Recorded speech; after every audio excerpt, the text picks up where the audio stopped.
too far away.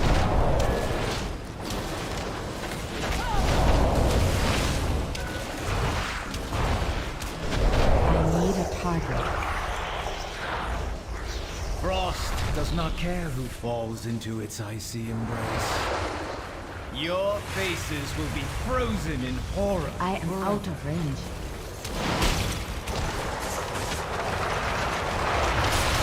I need to get closer. This is too far away.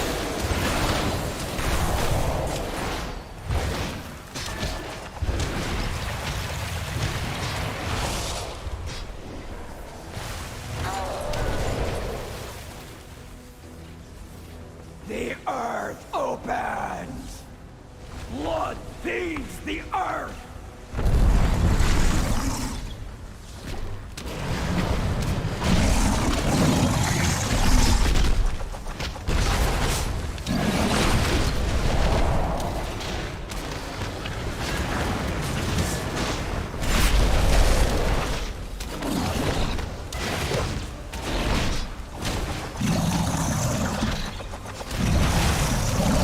I do not have a target.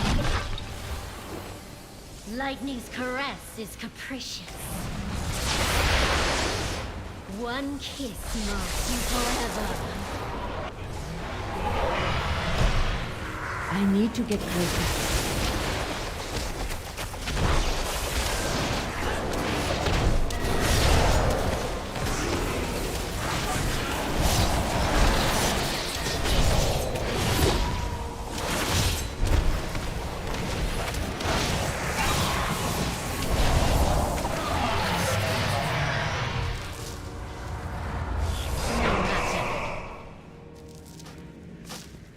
Soon, the Incarnates will be unleashed on a world. Blood feeds the earth!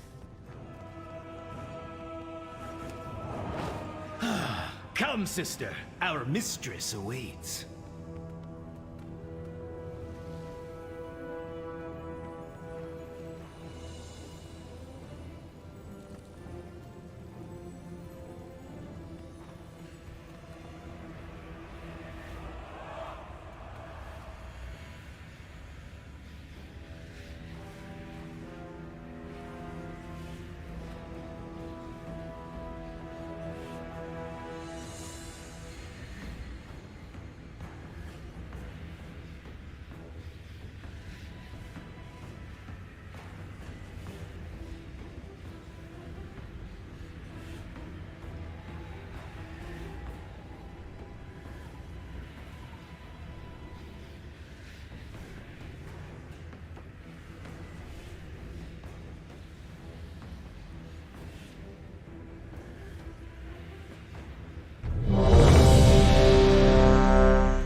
Five, four, three.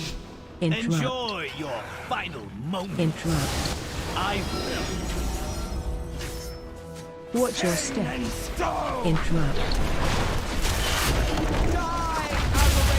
I am range bind. Lightning Interrupt. purge these aberrations. Interrupt. Interrupt.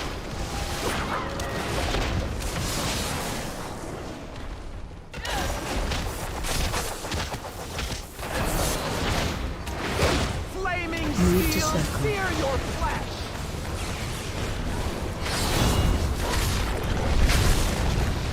I'll purify! Watch your And step. stone!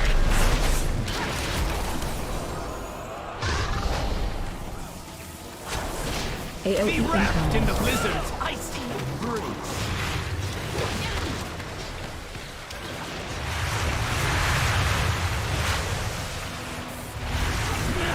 Interrupt. Interrupt. Purify you! I need to get closer. You belong in the ground. Range 5. Purge these aberrations!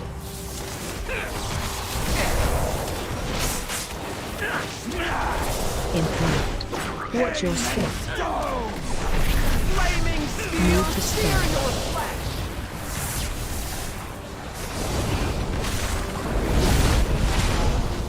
Watch your step. Interrupt. It is too far away. I am out of range.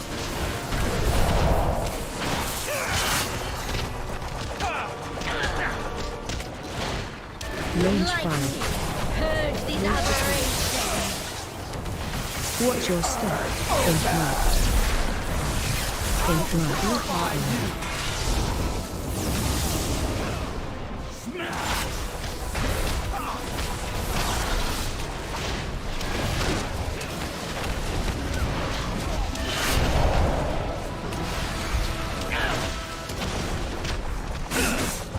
Flaming steel, sear your flesh! Interrupt. Range 5. In the power of the storm! Watch your step. I am out of range.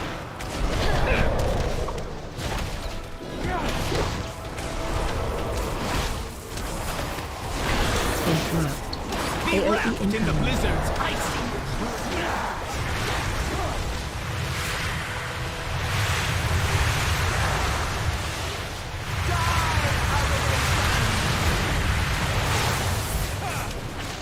I need to range 5.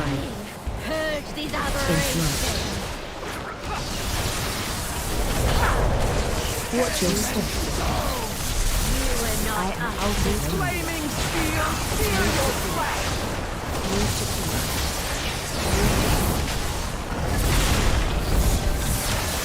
I need to get closer. Die, Interrupt. aberration! Cold. So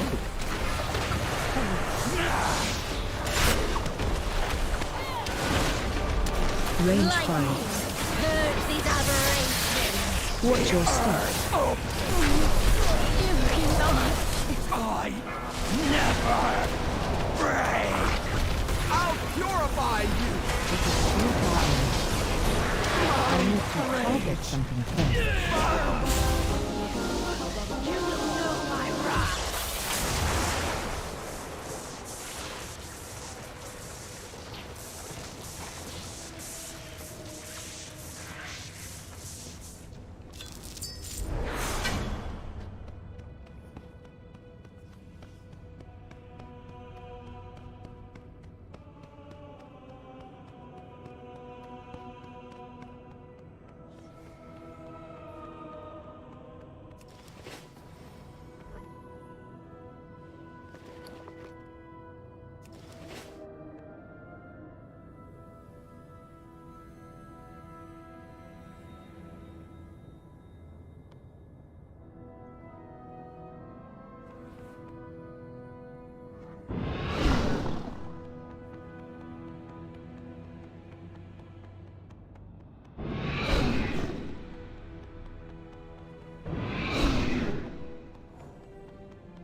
you got the coin? That's how you got the bargains. Travel safe.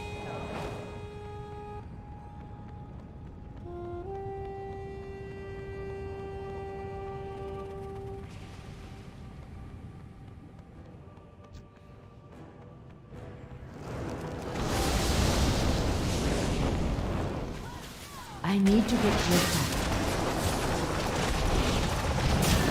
I am out of range.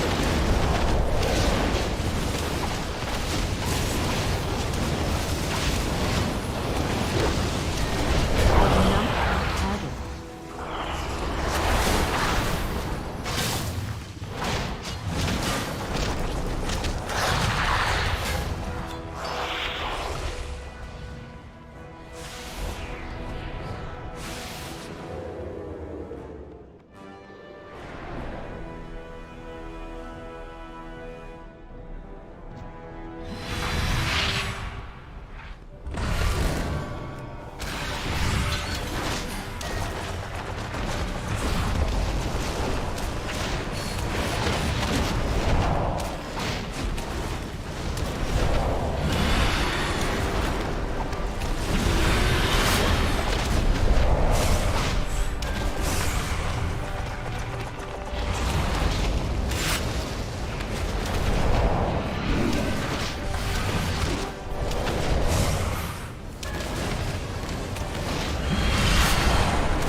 I need to target something first.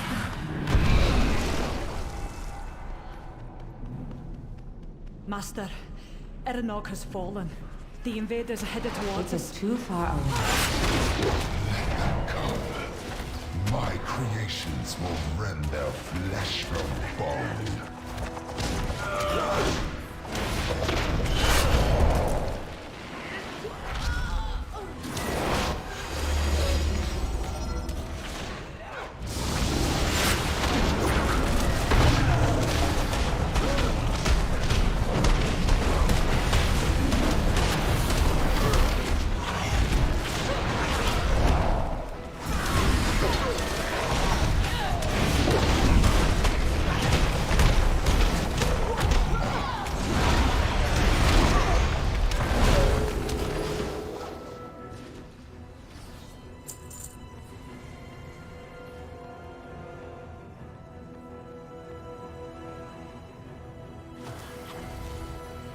I am out of range.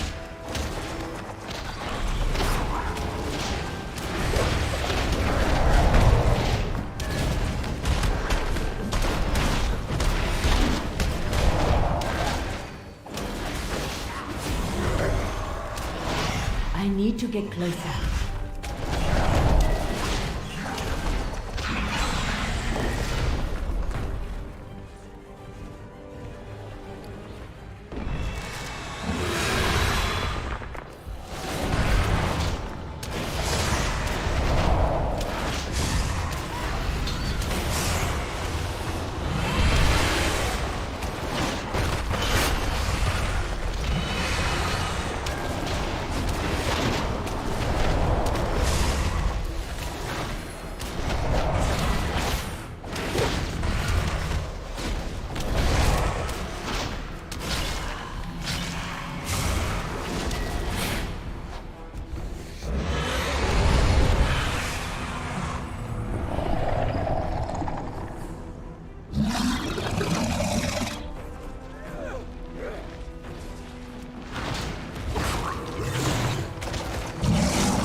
It is too far away.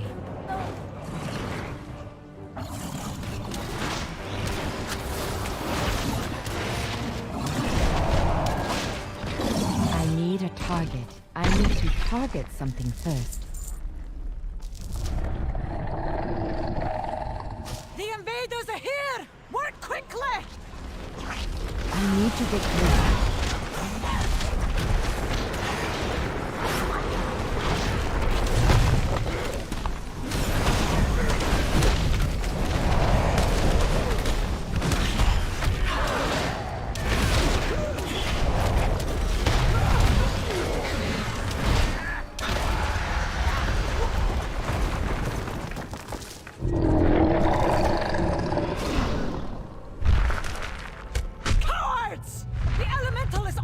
I'm clean!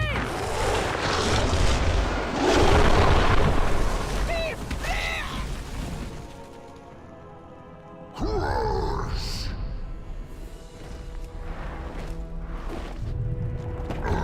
Bends to my will! Watch your step. Unmatched strength!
Five, 4, 3, 2, 1.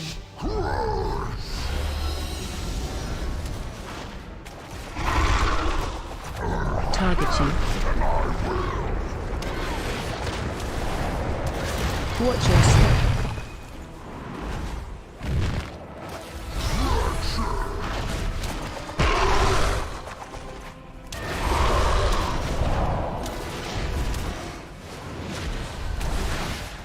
Watch your step.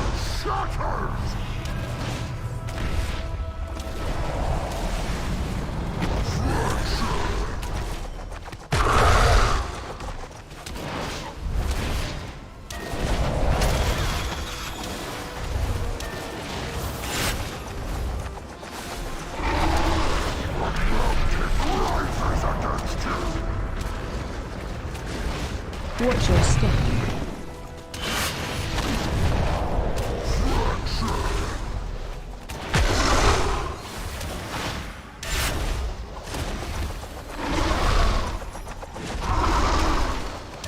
Watch your step.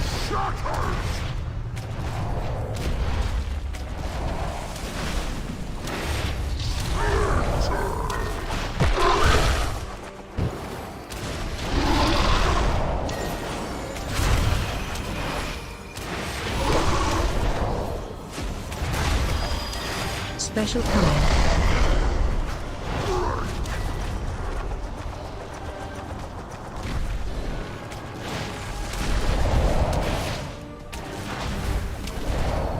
Target you. Rises against you. Watch your step.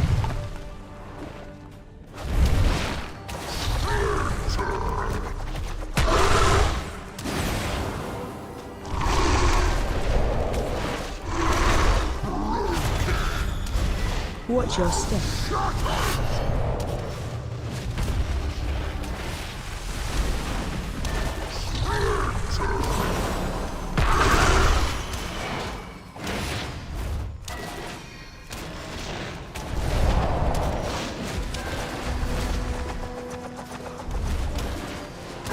Target you. Watch your step.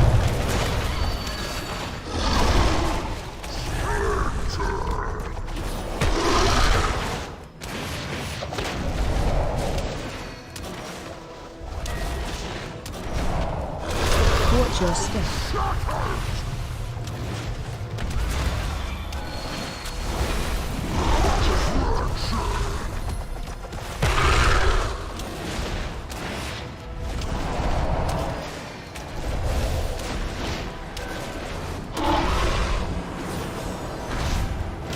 Special command.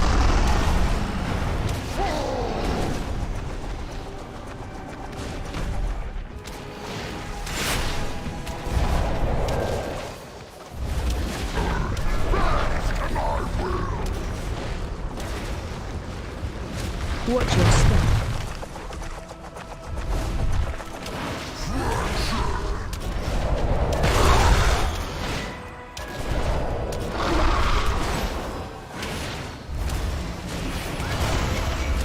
Watch your step.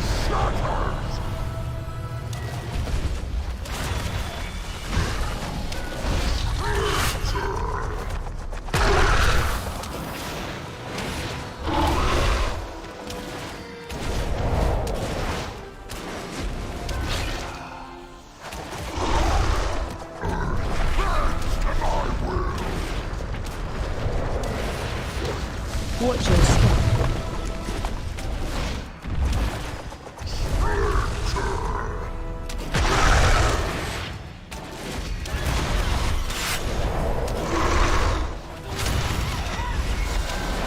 Watch your step.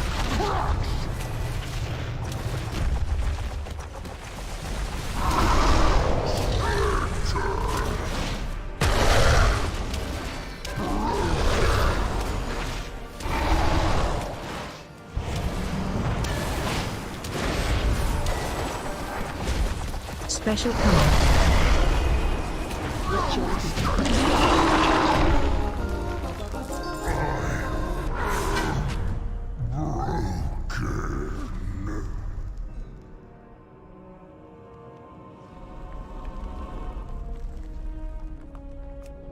We'll need to destroy any that remain before we confront him. Just as long as none of them are spiders. If Kurag can manifest creatures this powerful, we should proceed with caution. We'll need to destroy any that remain before we confront him. Just as long as none of them are spiders.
I am out of range.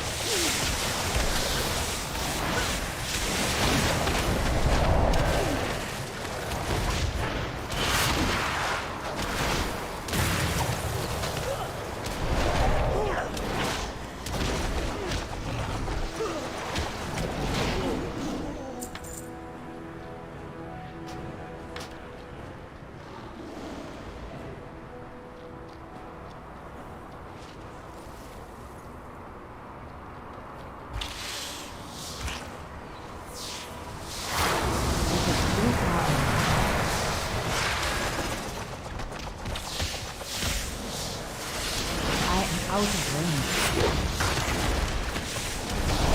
I need a target. I need to get closer.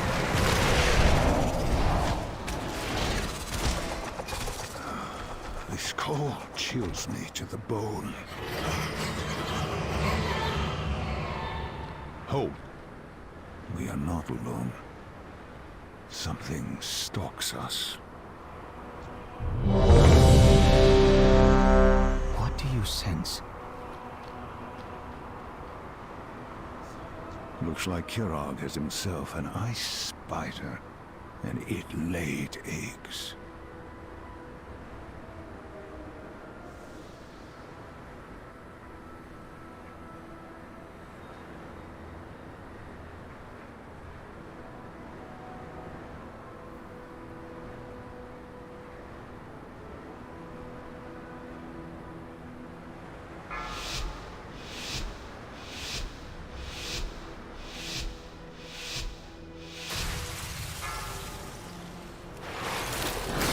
Too far away.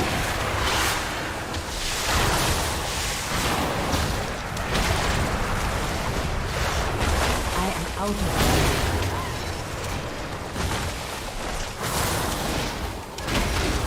Spread.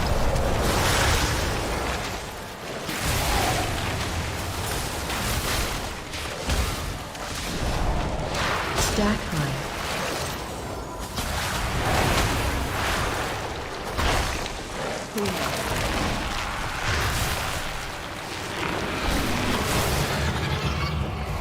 This is too far away.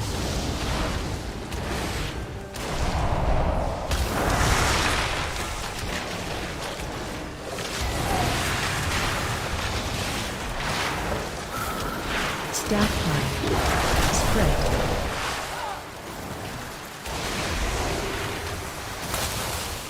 I need to get closer.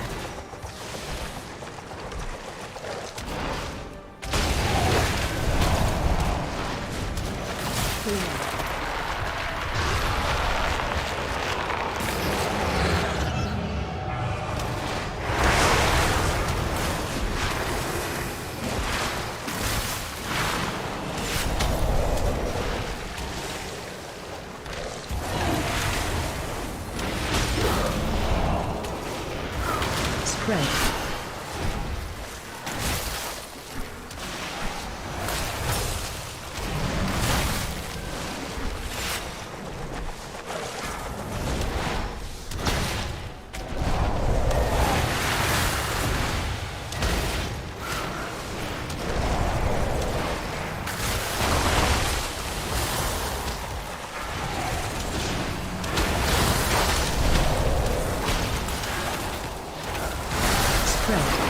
Move to stone. I need to harvest and control.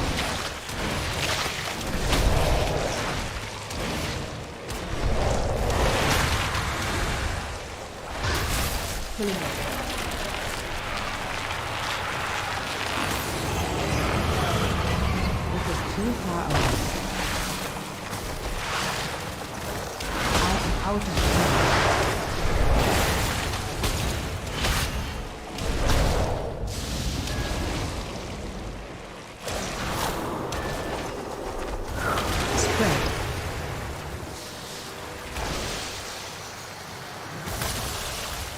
I need to get closer.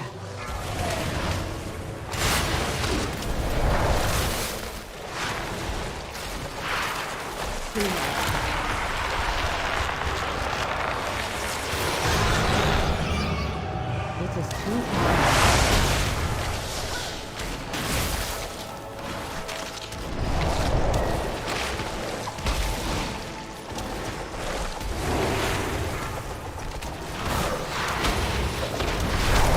Spread.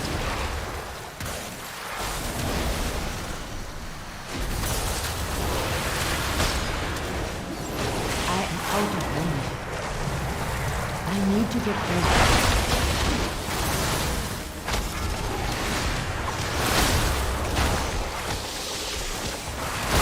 Spread.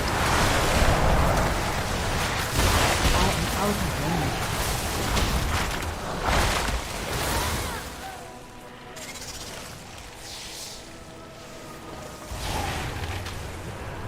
Please.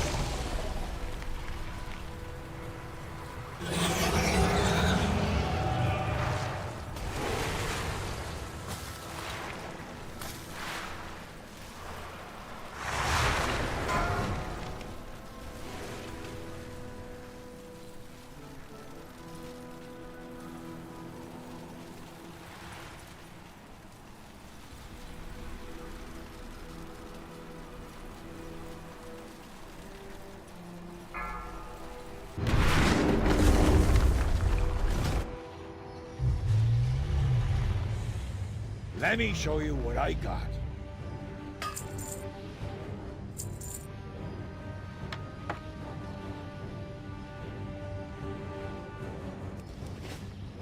Stop by it.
5, 4, 3, 2, 1.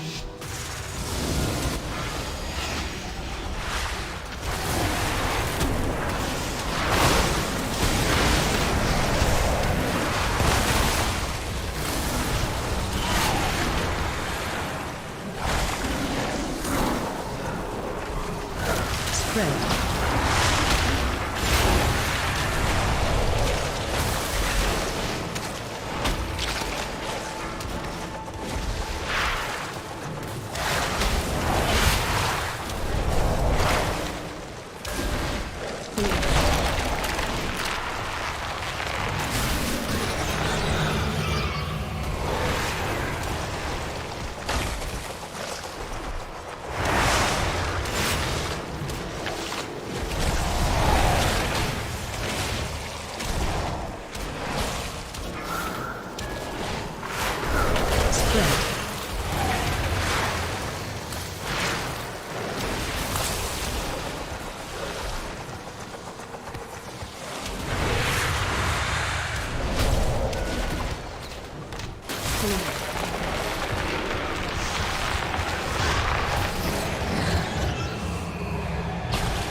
Move to sacred. Stack fire.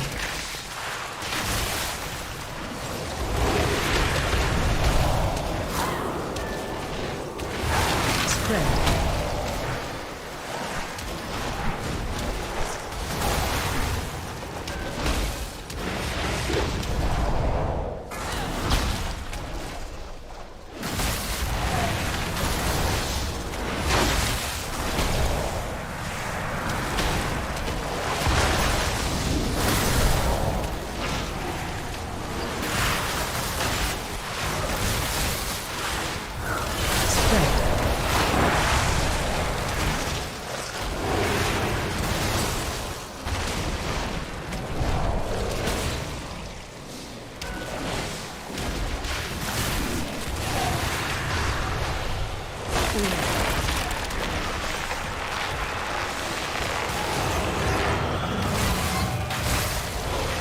I need to get closer.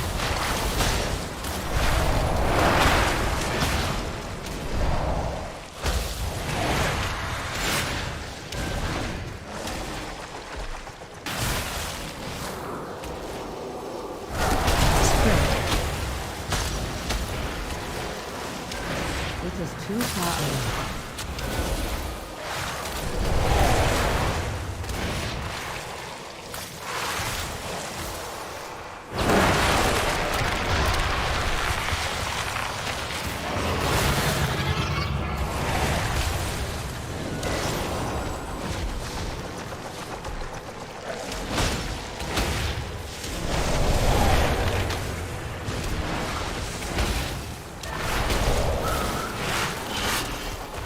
Spread.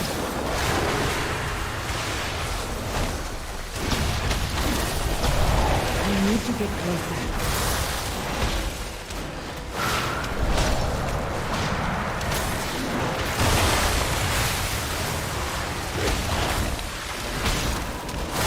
I am out of range. Spread.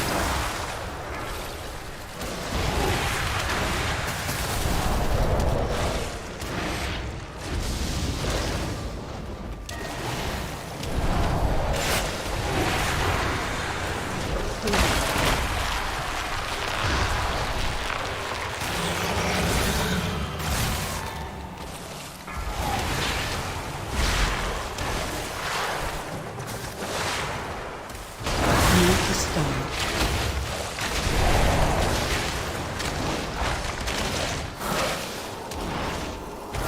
Spread. Stack fire.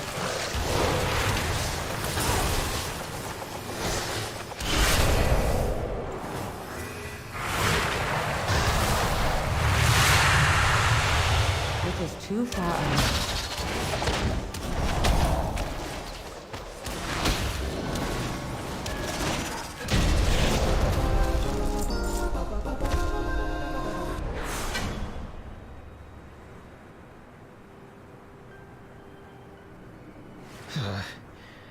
Good riddance. I wish Alex Strasza were here. This whole den should be cleansed with fire. Another time, my friend. The Grand Summoner awaits.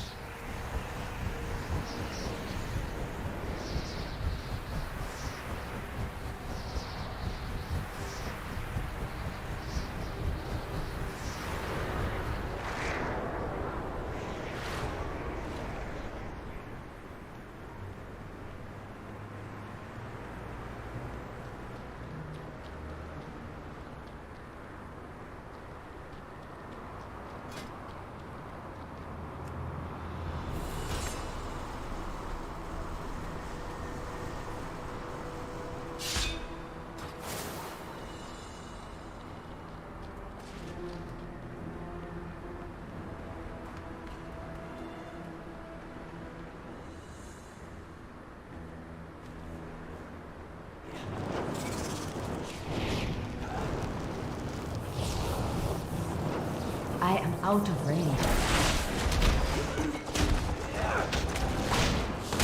I need to get closer.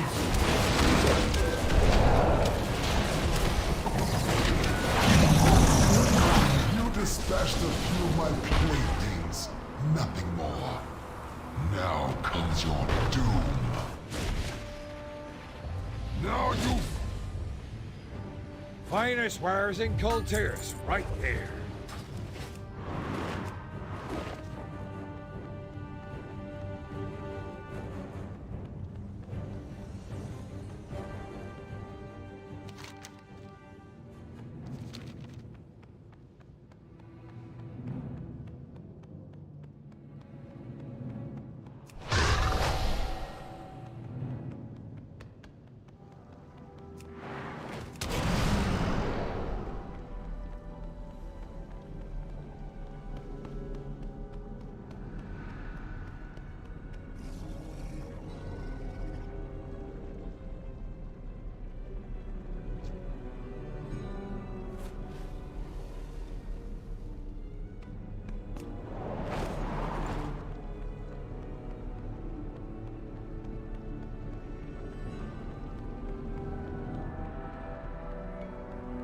I am out of range. It is too far away. I need to get closer.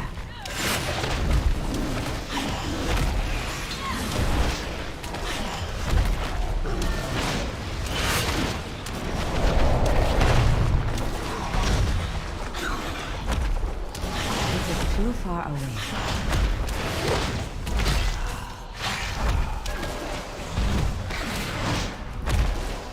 I do not have a target.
5, 4, 3, 2, 1.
tornado possible on that tag. So all of Louisville's now under the warning here, severe thunderstorm warning. Hail, their weather service has up to around 0.88, which is rather small. 60-mile-an-hour winds potential. Where is that camera? Here, that's at our building. Okay, so that's downtown.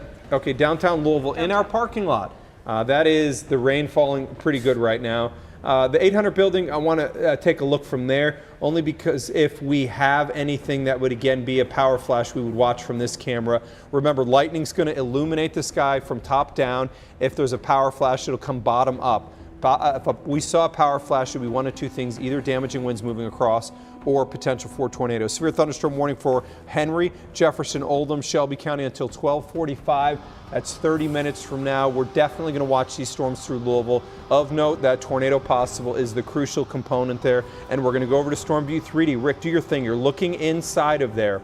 Do you see anything that is concerning for immediate tornado touchdown? I'm not seeing anything concerning in terms of tornadic, but there are some straight line winds, and these things are ferocious. So this is looking at 60 knots, and that's right inside the line. And this is 1,012 of them, I guess. This is about 1,500 feet up. So again, we're looking up in the storm. That's how radar works, because if we were looking straight, you'd hit trees, you'd hit buildings. It wouldn't work out. So that's why the radars are tilted up, so you can see inside these storms. And there are some strong winds, and I would say 60s or better. And that can do some damage. That could snap a tree limb. That could cause some power outages, and rightfully so. Louisville, you are now under a severe thunderstorm warning. Like I said, though, I'm not seeing anything that shows signs of rotation, but I am more concerned with some straight line winds now moving into the city. It is also 12:16, so a lot of people probably fast asleep. And if this doesn't wake you up, hopefully maybe someone will kind of text you, let you know that there may be some danger inside. In terms of the west end, we are getting hit with some very heavy rain. Wow, look at those sheets. Yeah, there you go. That's from the 800 building, so you can see the sheets of rain. One of the things I want to note here, Weather Service is being very good in their communication tonight, which I can tell you on our side, we really appreciate that. They're saying that it's somewhat low confidence in the warning, but here's the thing. We're coming into our most whoa, there you go, lightning strikes. Coming into our most highly populated area. Weather Service, as we generally see, is a little bit more cautious. Those, at least to me, appear to be 40-mile-an-hour winds at minimum. Those are some strong winds here coming through Louisville. We may have a little bit stronger. I would say, that definitely seems to justify that warning. Those look like very strong winds now coming through Louisville. You can see them on the 800 building. That 800 building camera is a rock. I've been up, or at least saw how when we went up there, sandbagged that thing. The fact that it's even moving at all is pretty impressive. And that's the one on the right side of the screen. Yeah, and on the left is our building from on top of our downtown TV station. So we're looking northwest from our station, which is on the corner of 7th and Muhammad Ali. If there's severe winds in Louisville now, concerns now are going to be starting to increase PRP through around, let's say, Heritage Creek, in the Audubon Park area. Those will continue to move down the Gene Snyder. So if you're in Fern Creek, you've got about 8 minutes from now. As we go towards J-Town, 12 minutes from now. We move northeast and we run into those stronger winds right now as we go into the, let's say, around St. Matthews area, near Mall St. Matthews, Oxmoor, and then we'll go along 22. That's going to be between the Waterston Expressway and the Gene Snyder, also including Anchorage. And Rick, I noticed you honing in on some of those gates. I assume you're seeing some areas that are probably exceeding some 55 or 60s. Yeah, I'm seeing, these are just tiny little gates which are covered small amount of area, but 72, 73 knots. And that's only 700 feet above the ground. Look, some winds of 60 plus are possible. But let me be clear on this. Some winds of 70 plus are possible here in Louisville. These little areas are going to be something we have to watch. One of the things we know about Louisville is it is a heat island. It's always going to be a little bit warmer. That little bit warmer does make a difference in that it will allow the winds from aloft to mix down a little bit more effectively towards the ground. I'm going to step away for a moment. I want to move the 800 building off to the east as those storms are going by. That's going to allow us to look if we're going to see any of those power flashes off to the east from our 800 building camera. Seeing on the radar. Again, this is reflectivity. It gives you a really good picture. Just the very bright intensity of the colors moving through Metro Louisville right now. And it's essentially everyone with a Louisville mailing address right now is experiencing strong wind, heavy rain, torrential rain. It's falling in sheets like you just saw from both of those cameras in Louisville. This is what's moving through the area now. Remember, everyone within the view of this, the screen here of this radar, everyone is under a severe thunderstorm warning right now because the wind is strong enough to do damage. We're watching some small to mid-sized hail inside the cloud. I'm not actually seeing any reports of making it to the ground yet, but we'll keep you posted if we get those in. And third, this storm is capable of spinning. Not that it's producing a tornado right now, we see no indication of that. We've seen these storms do a quick spin pretty much for the last couple of hours, and so the Weather Service included that in their warning messaging that yes, wind is the main threat in this particular storm, like we've been warning you about most of the day. In fact, the last several days, that would be the main threat here. As we look through the next couple of scans, we're going to need to keep an eye on how strong the wind is all along this line. And I'll zoom out, it's not just Louisville. In fact, as you look up into southern Indiana, even just on the other side of the river, strong wind there as well, heavy rain, not quite as much lightning. That's, I think, a good thing. We're not seeing quite the same intensity. As I go a little bit farther to the south, I'm sure this grabbed a lot of people's attention who like to watch. It grabbed Mark's attention, he just pointed it out to me. You can see there's a little bit of what we would call a notch here. I'm not going to call it an infill notch. I'm not going to call it a hook. I don't think that's what we're seeing here. I think we're seeing a couple of different... I think if you look at that and drop back a scan or two, I'll come over to you. Yeah, so we're going to come onto Storm View 3D here, and I want you just to see as we go back and forth on a scan here, notice it's moving northward, so that does appear to be at least a small hook there, because you'll notice it's starting to occlude on there. When I say occlude, if there was to be a spin up, that minimizes it in the moments after that. But you know, reality here is anywhere within this warning, we could get a quick spin up tornado. And so if you're in Louisville right now, be completely aware the idea that you can get a quick tornado out of something like this is real. Rick, that is something we've got to watch as we look along this line. It is absolutely conceivable that you can get quick spin up tornadoes. And it's also worth noting, as I come over back to our radar, that secondary line, Rick, it looks like it's getting now chewed up by the front line. This is a concept we kind of alluded to. This is the norm. This is the norm because that first line is just stealing and robbing all of the energy. So while the second one still has quite a bit of heavy rain, and you can see those vivid lightning strikes, there are not any severe thunderstorm warnings along that secondary line, which also means once we get through this one, you can't think, okay, well, we're completely done for the night, because there's still going to be a batch that slides in from the west, probably about an hour or so after this initial one. But right now, if you're in downtown Louisville, you are getting rocked by the rainfall. It is just coming down in buckets.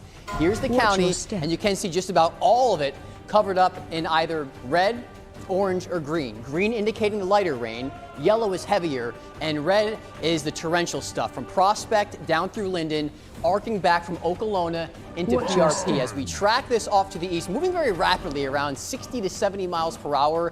It will be in the Simpsonville area in about 19 minutes, Shelbyville a half hour, Christiansburg just about the same, and then Hooper in about 35 to 40 minutes or so as this line continues to track off to the east. And I do think it will hold together because it is all congealed and come together into a solid line. So the main threat with this one, aside from that brief spin up, would be for some gustier, damaging straight line winds in excess of 60 miles an hour.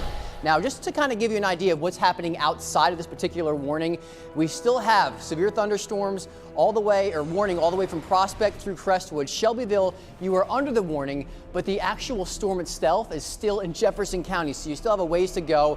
That warning goes up, includes LaGrange, Henry County, Jefferson County of Kentucky, Oldham, Shelby, and this one until 12:45 a.m. So right now it's 12:23. We still have about 15-20 minutes or so to go through this particular warning. Very heavy rain in the city. Once this line goes through in Louisville, I have to tell you, the severe threat will come down significantly. Looking at rotation, while we're not seeing greens and reds right next to each other, what we are seeing are some signals of some stronger winds indicated by those brighter colors that we are now seeing on Stormview HD inside the city, right between the Waterson and the Gene Snyder is where we're starting to see that area of stronger winds. So this is going to propel itself down to the south and to the east. Watching those winds cross through Louisville, winds have weakened on the western edge of Louisville as that line came through. But right now, we are definitely in the thick of it in terms of our threat for severe weather. I would say in Louisville right now it is peaking and it should start to come down after this. You know, of interest here as well, we still have an area of rotation that's approaching West Point, so I still think that we need to be weather aware on this one as well. Hannah, you've got something? I'm just kind of browsing through the Facebook comments. I'm looking for if there have been any photos of hail is really what I'm looking for here. But just worth mentioning that the folks who are out in this right now, who are in their homes, I should say, but who are hearing the wind, who are hearing the rain, who are experiencing this firsthand, the reports are just how strong the wind is. This is through New Albany, Jeffersonville. We've had a couple of reports coming in from the St. Matthews area now and PRP as well. So these folks are reporting that the wind sounds like a freight train. Now I want to give some context there. We usually hear people say that around a tornado, and that's not what's going on. But it just speaks to how strong the wind is, and especially as it comes through the city where there's more buildings, more densely populated area. The wind gets even stronger. These buildings that you see on the cameras here sort of act like a wind tunnel, to be honest. And so yes, you're going to hear the wind make some ferocious noises. The rain coming down in sheets. There were a couple of folks saying on their security cameras, it's essentially like whiteout conditions, of not being able to see anything. We watched that happen live here on television. So yes, this is a strong storm. In fact, again, Metro Louisville, all of the county under a severe thunderstorm warning, and it's not just the county. This is a strong storm. An illusion. And at the same time, we're not What watching are you something hiding? spin at this moment, which is great news. Yeah, and you know, it is always interesting. We have the luxury of getting, social media has become this, for us, it's really changed the game. I can tell you many years ago, we used to have storm spotters out there. What's changed now is that everybody's got a camera on their phone, and we get reports really, really, really fast, and you know exactly what's occurring. So in essence now, we've got an army of storm spotters out there. And I would encourage you, find me on Facebook or Twitter. Remember, it's Mark Weinberg, Mark with a C. It's weird. That's how it all started. I get called Mark with a C everywhere I go now, but that's how it started. I just kind of mentioned that's how to spell my name on my Facebook page. But head over there, follow me on Twitter as well. We constantly monitor. You may see me looking down when I'm on air. I have Twitter up on my computer, and it just gives me the ability to be connected with you nonstop in these situations, which is critically important. You guys are our ground truth out there and help us. So bottom line here is, watching now, strongest winds moving through from around Anchorage through Fern Creek. And then those would extend backwards towards the PRP area. Just want to take you in a little bit closer so you can see the areas I'm talking about. Watching specifically right now from around Anchorage, moving into Middletown, towards the J-Town area, and then backwards as we move towards Valley Station. Yes, radar does show these subtle little hooks within each one of these lines. I know it's going to be a fair question to ask. Do any of those areas show rotation underneath? And we have StormView 3D, which Rick is viewing. Again, I'm noting an area that we're watching from Valley Station and from Fern Creek that are showing little subtle hooks on radar. Rick, there are subtle areas of rotation on this entire line. This is just, it's completely justified to have tornado possible on this. Yeah, and like we said, it can happen in a heartbeat and an instant and jump up and then pulse back down. So that's why you kind of have to just be ready to react. So you don't necessarily have to be down in your basement, but you need to basically be ready to go. If we say go, then you need to react instantly, and that's the kind of scenario we are in. So the strongest winds now lining up in areas like Middletown. They are howling in areas like J-Town through Hollow Creek into Heritage Creek. So now approaching the Gene Snyder, especially on the east end, is where we're going to see the strongest winds, and these are cooking these storms around 70 miles per hour. So they are definitely going through fast. Looking back at reflectivity, kind of what Mark alluded to, just around the J-Town area, there's a little bit of a hook there north of Hollow Creek, and the other one also near the Valley Station area. So inside this line, we are trying to see if there are any sort of hooks or signs that we could see a possible brief, quick tornado or spin up. And again, there's definitely signs on reflectivity, but what I mentioned is that I go back over to base velocity, which is just winds. We are not seeing those greens and the reds right next to each other, but still some very powerful winds. Listen, it doesn't matter if it's tornadic. If it's straight line, it can do damage as well. And by the way, I looked at the LG&E outage map just because, you know, that's kind of our real-time analysis of what we have. Outage map showing 1,405 people without power in Louisville. There's another tiny outage in Oldham County, which is insignificant. And that's kind of where we are right now in terms of our outages. But the fact that there's 1,400 without power in Louisville at least speaks to probably plus 50-mile-an-hour winds. So at least there are. I feel like we've had so many. Go ahead. Well, and that this is not March 3rd.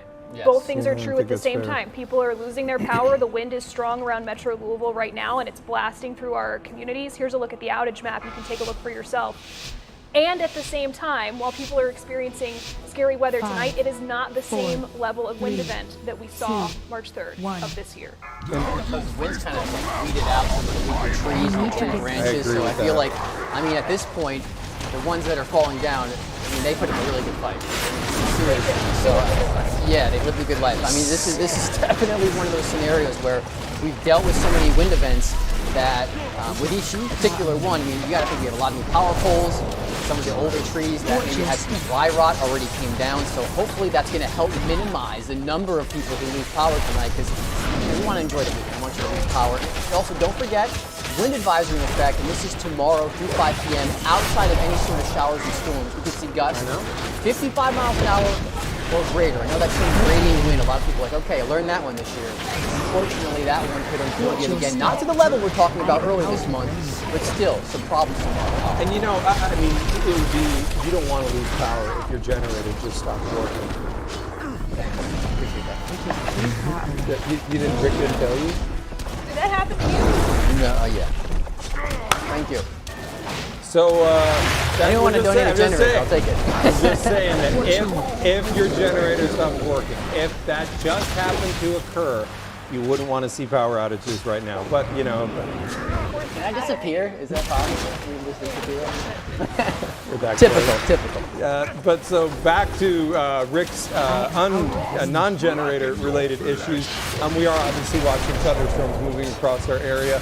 Rick's been here a while. Thought it was time to have a little fun here. We do have severe thunderstorms continuing here. Let's take it out to a little wider perspective. I want to make sure that warning that was also issued further north does not include our viewing area. So notice that warning that is just east of Jennings County does not include our area. So I would just again say, speaking to what we have ongoing right now, the back edge line is doing as expected. That one's probably going to be more tame. The main show is clearly the front line. The back one simply doesn't have a ton of lightning strikes and is clearly not, it's just being affected by the rain cooled air off that primary line. Also thunderstorms coming in from Litchfield area. Those we would need to watch. Our southeast counties, data did show a little bit more fuel, so I would watch again. Specifically, we would need to keep an eye on E-Town, Magnolia, Munfordville, Greensburg, Campbellsville, Lebanon, through around the Columbia area. Those are specific areas to watch. Louisville remains under a severe thunderstorm warning. Strongest winds right now would be, I think, near Anchorage. If there was some hail, we would need to watch that area. A small little spike right now on that elbow of the Gene Snyder. That one's going to be right near the Anchorage exit. And then if you are on further south along the Gene Snyder, coming out of PRP, you haven't been touched yet in the Newburgh area, nor have you been touched Glen Mary through around Fern Creek, including Mount Washington. We would need to watch that portion of the line. As far as rotation within there are these little subtle pops. That area right now, I would say, is a little bit more to watch. The one specifically that would be outside of the Gene Snyder, near around the Anchorage area. It's just one of those rotation areas that's within the line. The reality here is you can get quick spin-ups. We need to be aware of that possibility. One of those could occur near the Anchorage area right now. This is just the type that we need to watch. And as we move even further west, again, for reference, on the right there, you can see Louisville. There are just these little spikes in that area of the line near New Amsterdam, through around Louisville, right along the Ohio River. This is the kind of night that we have. I don't think we're going to get a ton of tornado warnings. I think that if we get tornadoes, they would be quick spin-ups. You know, the challenge with that concept always is a quick spin-up tornado. If it hits your house, it's just as bad as if it was a same level tornado that was on the ground for 10 miles. It's just how it affects your house. As far as one of the things that I'm seeing, Hannah, that you're showing is the speed of that line is not ultra quick.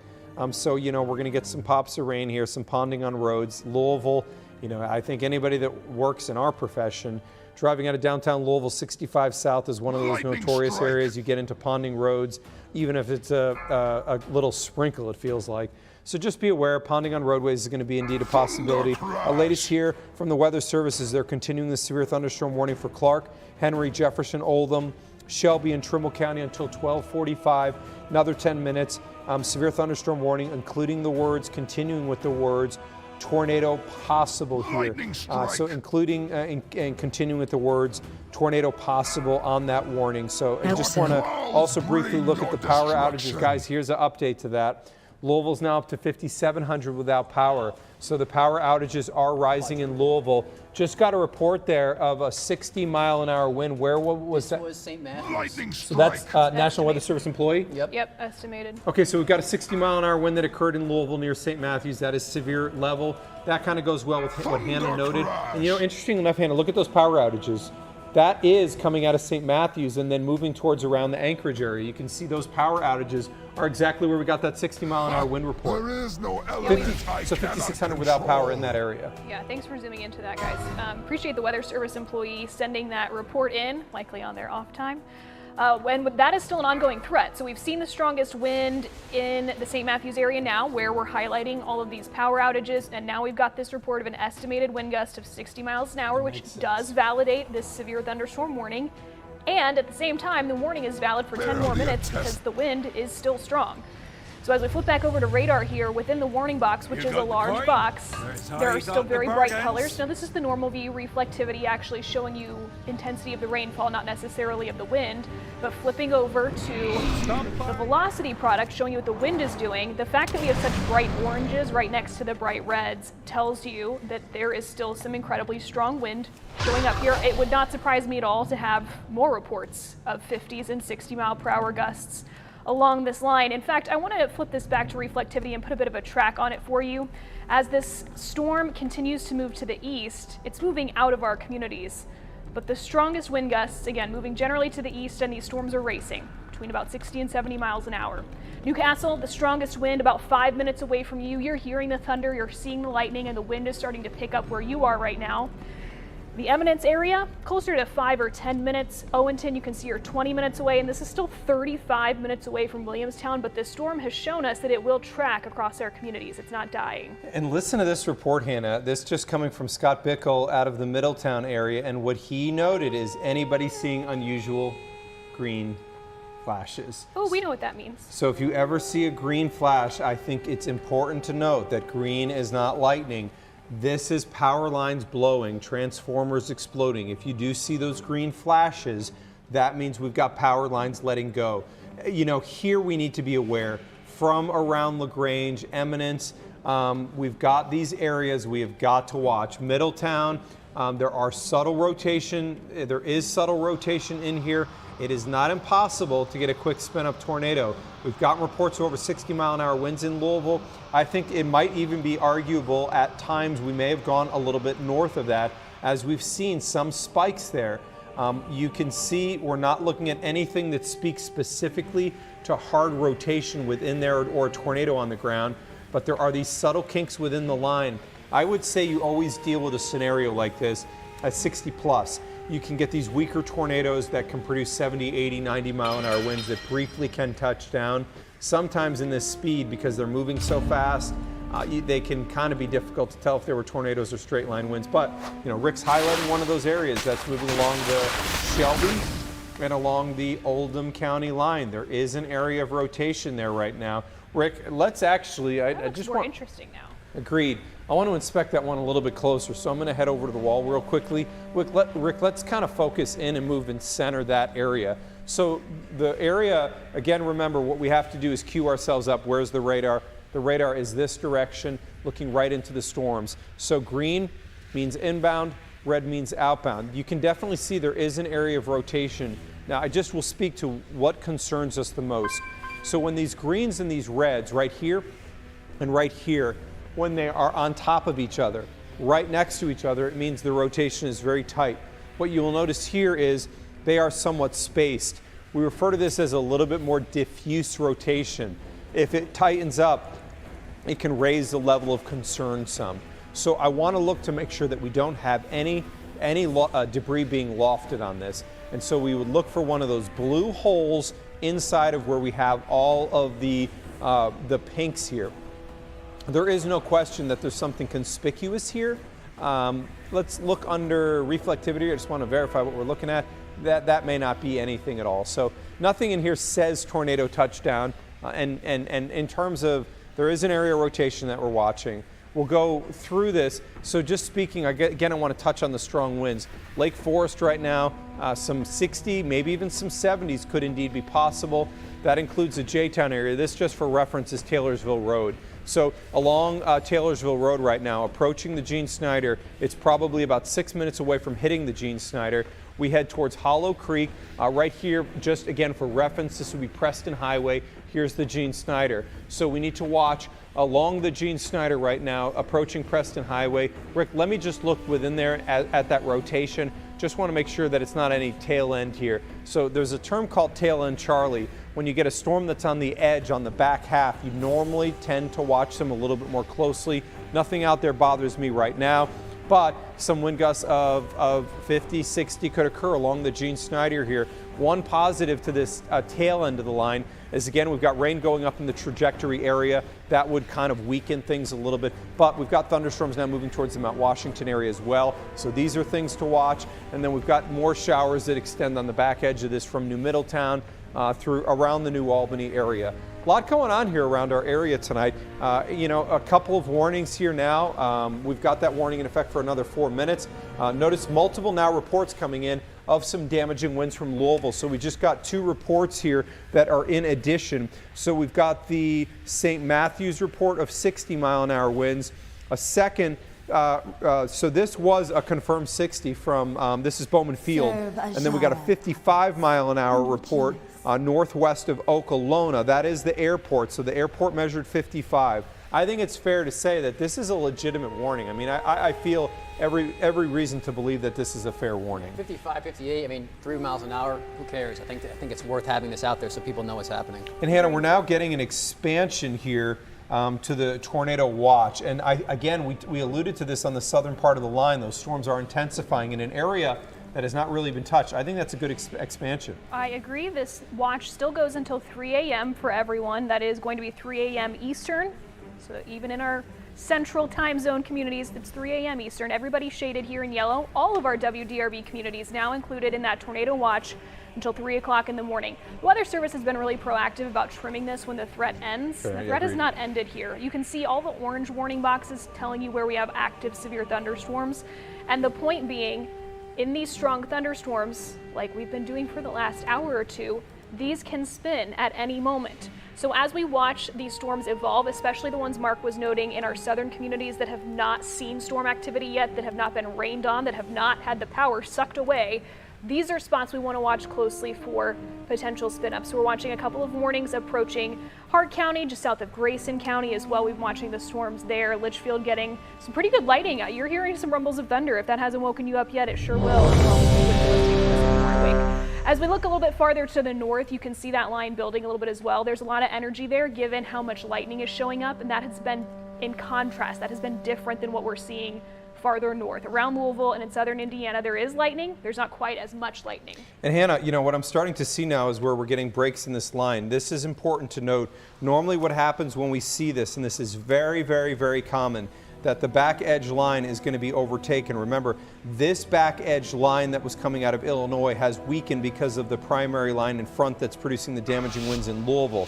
Now what we're starting to see is this line develop that's going now out ahead of that one. Again, just speaking from tradition on what normally happens is that line ahead would overtake. So this may be one of those concepts where we're starting to see that.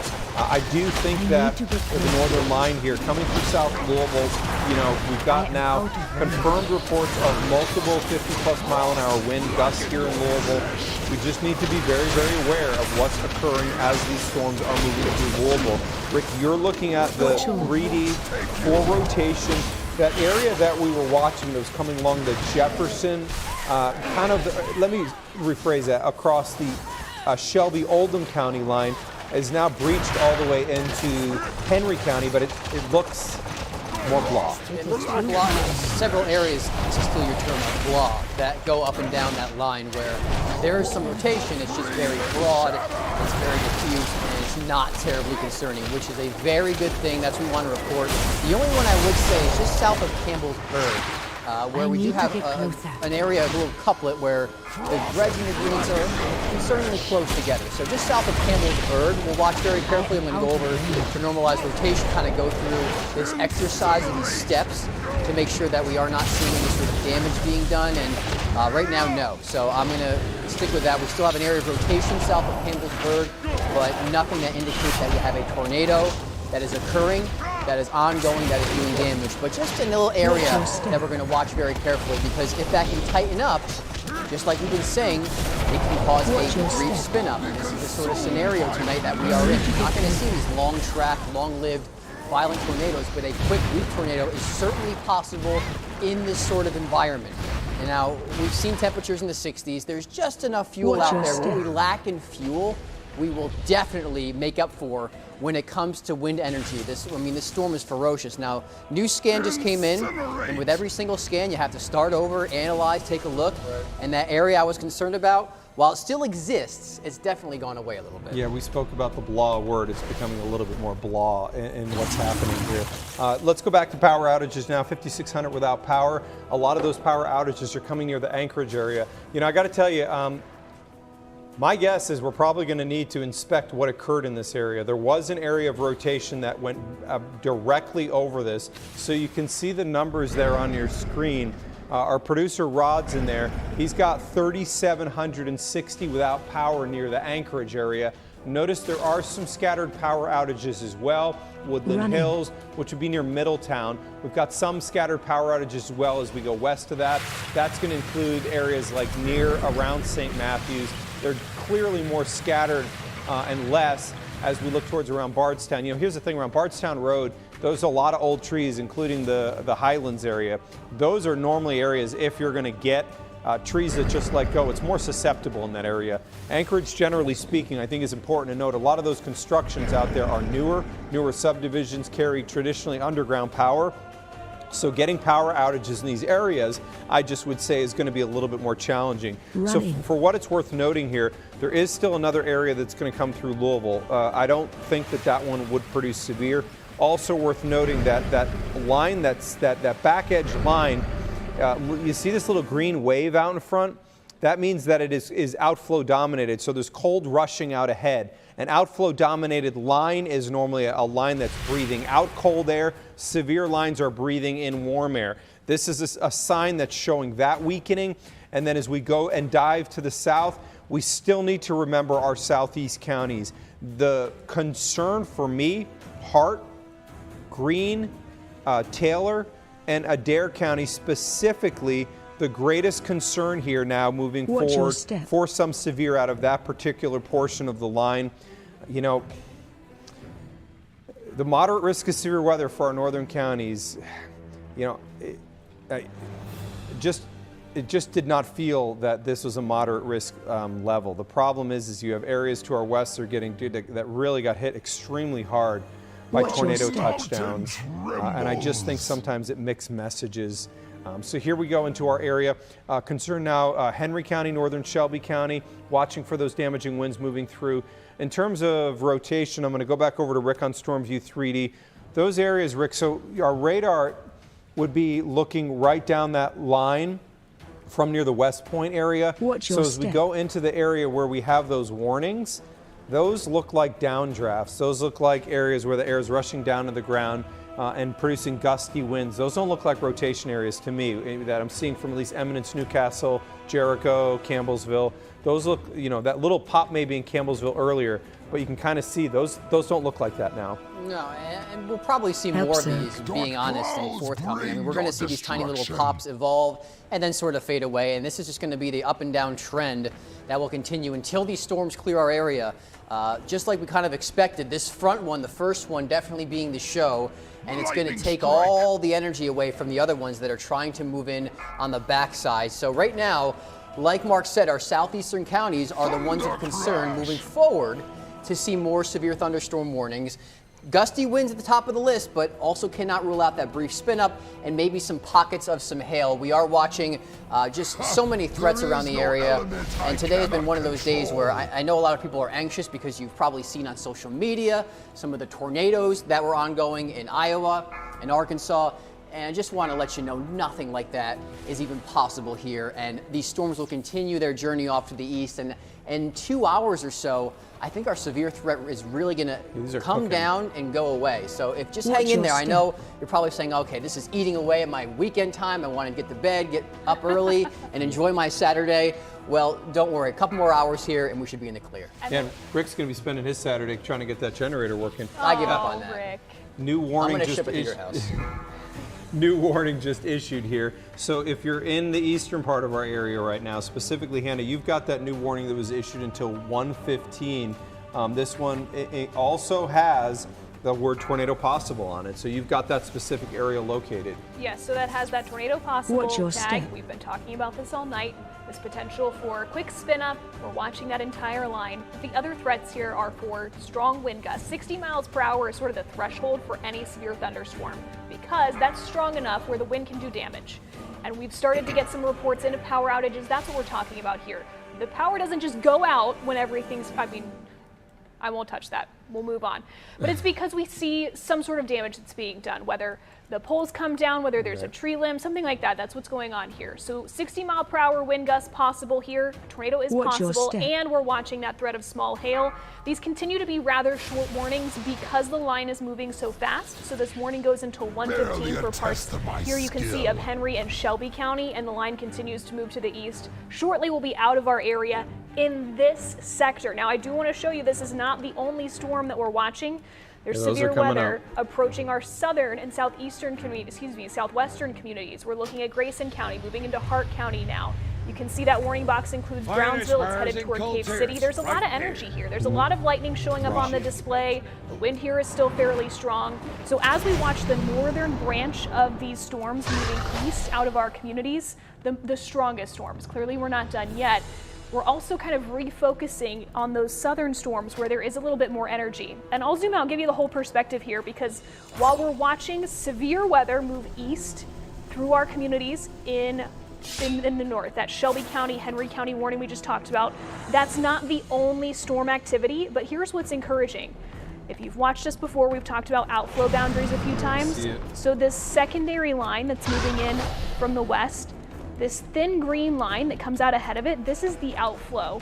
It essentially means that the storm is kind of raining itself out. It's wearing itself out. Think about a toddler that's been running around the room and finally just kind of falls over. They're tired. That's sort of what these storms have done. That outflow boundary races out ahead of the storms, pushes out a lot of the extra energy. The storm is weakening a little bit. So as we see these outflows develop, that's helpful, especially in communities that have already seen a lot of storm activity. That tells me that this does not have the same energy, this does not have the same threat that we're watching to the south. And can you guys hear that? Yes.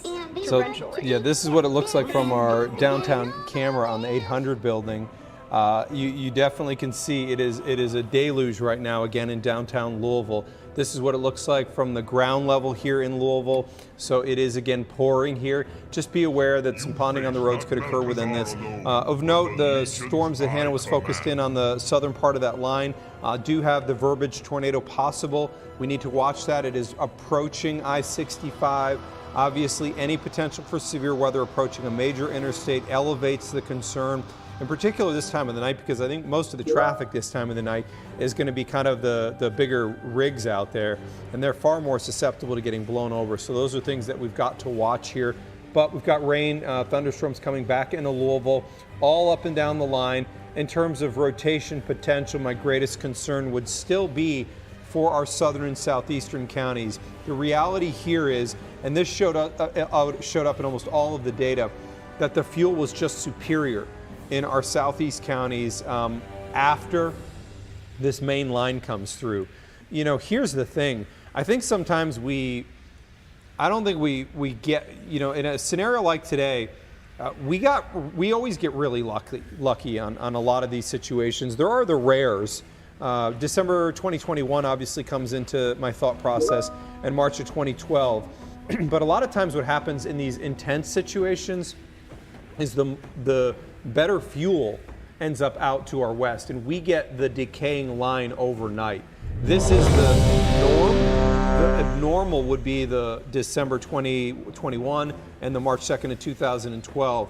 This is part of being so far away from the Rockies. So the reality here is, for us to get those really large events, you have to have the timing just be absolutely perfect. And that is a protection that we are afforded within our area. It doesn't always occur, but to our west, Illinois, specifically in Iowa, they get hit really hard. And then really when you go to Mississippi, Arkansas, Louisiana, those areas, I think because storm chasers were never as active within those areas many years ago, did not get the attention. But if you live down in that area, it is a tornado fest almost year after year after year. Mississippi is a magnet for tornadoes. Our area, if we're to see tornadoes, we're not concerned about the large, violent. If we do get any out of these, which we're watching, they would be the quick sped up variety, and that's not to minimize those. They can obviously do damage right now, but nonetheless, we don't have any tornado warnings. We're watching severe thunderstorm with tornado possible, which appears to be the right way of approaching this. Rick, you're looking at the southern part of the line, and everywhere along that line there is some conceivable minor rotation, or even some moderate at times. Yeah, I mean, where you see that area around Brownsville through Wax and extends up into Hodgenville, that's going to be the leading edge of some stronger winds. Now, as those winds kind of meet up with the other side of the line, you can kind of have that spin quickly occur. And right now, I'm not seeing anything like that. Basically, inside that line, we're going to switch back from velocity to the classic reflectivity and see if there are any sort of hooks or any sort of features that we try to look for inside that line that would tell me, okay, well, that one seems to be gaining some strength, or if there's a little hail fall or an uptick in lightning. Those are all signs that these storms may be getting stronger. While there is a little hail pop around the Brownsville area, some tinier hail, there's really not much else that I'm seeing of concern. You can see some hail around half-inch diameter. That's probably most of it. But again, this can change in an instant, so that's why we're kind of keeping an eye on that potential that does have a cumulative tag possible. So while in Louisville the rain is coming down, you can probably hear it outside in the downtown area. The severe threat itself for the metro is far lower, and that's just because we cleared that line of that severe storm. So now that that's through, the concern is more to our south and to our east, and rightfully so. They've essentially been untouched by rain and storms out there today. You're probably waiting like, nothing happened at my house if you live in Greensburg, Campbellsville. Well, just wait. You crazy meteorologist, what are you talking about? I know. Just stop talking. Get off my TV. Trust me, these are coming your way. So if you live in Campbellsville or Greensburg, get ready because thunderstorms will be there very shortly. And Weather Service, by the way, where the storm's going through Upton, Munfordville, heading towards Greensburg, Campbellsville, Lebanon, and Springfield, has opted to go with severe thunderstorm, a special weather statement. So they did not go with severe thunderstorm warning. They're warning for 50-mile-an-hour winds, and they're over right now. There's no hail expected. This is something that we will continue to watch. But I will also note that we could see an uptick in intensity on this line. There is some heat there. It's an area that is still indeed worth watching. If I would say anywhere it is specifically worth watching, it is here. Now, we did get some hail as the storms came through Louisville. This was taken from Louisville near Long Run Park. Let me just draw or speak to some of what you should be noticing on this. I need to look at that. They look like a little round ball. What are those spikes? So hail is basically, ice that forms on super cool rain. The rain's getting pushed up into the freezer box of the atmosphere. It gets a lot colder, and then it starts to fall out as this little circular little hailstone that we traditionally see. And what happens if that storm or that hail gets recycled into that storm and goes up for a second trip?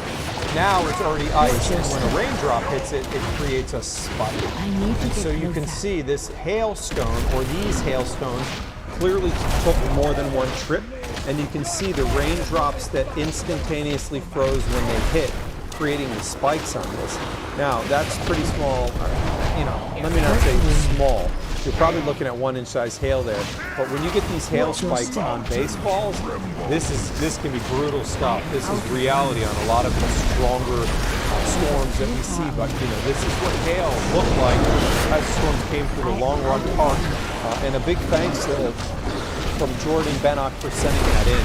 You know, all of the people out there, including you, are part of our eyeballs, part of our group of spotters out there that always are watching storms, and this is crucially important to us. Rick, I've got StormView 3D up here for you. Let me just give you perspective. Mammoth Cave there, you can see in Munfordville on the right. You're looking for rotation in that line. Rick, there are these just little upticks. You can get quick spin-ups out of there. We're not looking, it doesn't look to me like anything that screams to that right now. And we're looking at about 4,000 feet above the ground. This is so far away from the radar, so high up that it's really hard to tell exactly what's happening a little bit lower toward the surface. But what I'm going to do is switch over to NROT, and this is just normalized rotation. And it does show that signal right approaching the Mammoth Cave area through a good chunk of Hart County, which is just to the east of Munfordville and Horse Cave. West of Munfordville and Horse Cave. That we are seeing a little bit of an uptick with this particular storm. It is strong, and it's about to move out of the severe thunderstorm box. So, you know, they did SPS it. You know, they may have to upgrade to a warning if some of these signs continue to show, because there's a little bit of hail now north of Mammoth Cave. So if this can gain a little strength, then we'd be concerned. But right now, it still is rather tamed, staying below severe limits, and that's also, just as a side note, just outside of our area. And Hannah, you were looking back earlier at some of the reports that we're getting. The consistent report that we're getting from Louisville is a lot of people speaking to the roar, and as the hail was hitting the windows and it was coming through Louisville. And you know, the reality here is 60, 65 could have occurred, and I hate to say this, but tomorrow, you know, we're going to be sunny to start the day. When we look at what's referred to as soundings, which kind of give us a sense of what's going on in the atmosphere, some 55 plus may be out there again, not thunderstorms, sunny skies, 55. I think we could do 64 tomorrow. I think we could do some really strong winds tomorrow. So to put that in context, the wind you have felt tonight in Louisville associated with severe thunderstorms, we can do that again tomorrow with sunshine. We're talking about the same strength of wind. That's why there's a wind advisory in effect for tomorrow. It's why we've been talking about the possibility of a high wind warning maybe being issued tomorrow. We don't do that, the Weather Service does, and we need to get through tonight's round of severe storms first, and then they'll consider that. I also want to mention that as we're watching what's going on around Metro Louisville now, we're seeing another batch of rain. I think we're seeing some small hail as well. So again, if you are paying attention to the weather, if you're waiting for this storm to pass you by, I would suggest you need to stay indoors until this one passes. I think there is some small hail going on inside of this cell. It's not warned. This doesn't have a severe thunderstorm warning on it. There's a little bit of lightning. There's some heavy rain. But as we look farther to the south, we're sort of got this one batch around Metro Louisville. We've got a new warning that was just issued for these more active storms to the south. Here's that warning information for you. It's again 60 miles per hour and tornado possible. So these are many of the same warnings we've been getting through the night. Strong, damaging wind gusts expected, and the potential for an isolated spin up. That's what Rick has been watching really closely. So Rick, will come over to you on the StormView 3D computer. You've been toggling back and forth for the last 5 or 10 minutes watching this. Well, just tell us, what are you seeing here? Well, seeing some strong winds. Remember, this is the area I said, well, we kind of had these little subtle areas of concern, and they may have to warn it. And they warned it. So kind of just like as we alluded to, they had to upgrade this to a severe thunderstorm warning. This one, tornado possible, wind 60 plus, and also some hail, which could be around nickel size, probably just below severe hail, which starts at 1/4 inch in diameter. But this thing is going to definitely produce some strong winds. I mean, just looking at some of the gates or the wind gusts inside there, I'm easily seeing winds north of 55 miles an hour. Again, this is still looking up into the storm, not necessarily all making it down to the surface, but it just speaks to the fact you could have some of these stronger winds being yanked down to the surface, and that may cause some tree limbs to snap, which could ultimately lead to some power outages. So unfortunately, in our far southeastern counties, you are not out of the woods just yet. And Rick, that's where we have a little bit more fuel. You know, these storms have already produced some 60s in Louisville. I think it's easily fair to believe that we could easily see some more 60s. And since we have a little bit more fuel in this part of our area, this warning seems like it makes a lot of sense, as Rick kind of called for it before the warning was issued. Green, Hart County, within our area. This is until 12:45 Central or 1:45. This is one of the few warnings that have been a longer fuse warning. So there's a term we use in meteorology, short fuse. Normally the Weather Service uses short fuse warnings when there's not a belief that we're confident that there is a longer concern for the severe weather. We use the short fuse because we can issue multiple of those as the threats change. We use the longer term warnings when we are more confident that the threat will continue.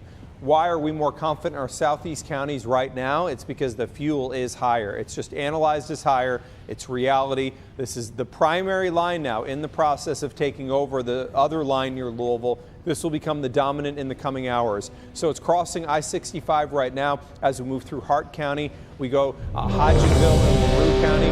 So even speaking down, let's track the storm as it makes its march off to the east. These have been racing off to the east. At times, we saw a speed earlier of 70 miles per hour. Hannah, you've got something? I was looking up the warning information to put a track on this for you, and yeah, most of these storms have been doing 60 to 70 forward progress. Right. This is 25. Is it really? I'm looking at it right now, moving east at 25 miles an hour. Let me adjust the track here. We may need to zoom in a touch too. Okay, so the current track in this particular portion of the line moving a little bit slower than the rest. Intriguing. So 10 minutes from now in the Bonneville area, Munfordville right now, 16 minutes. In the Cave City area, be aware, 22 minutes from now, some strong winds could be in your area, 60 plus.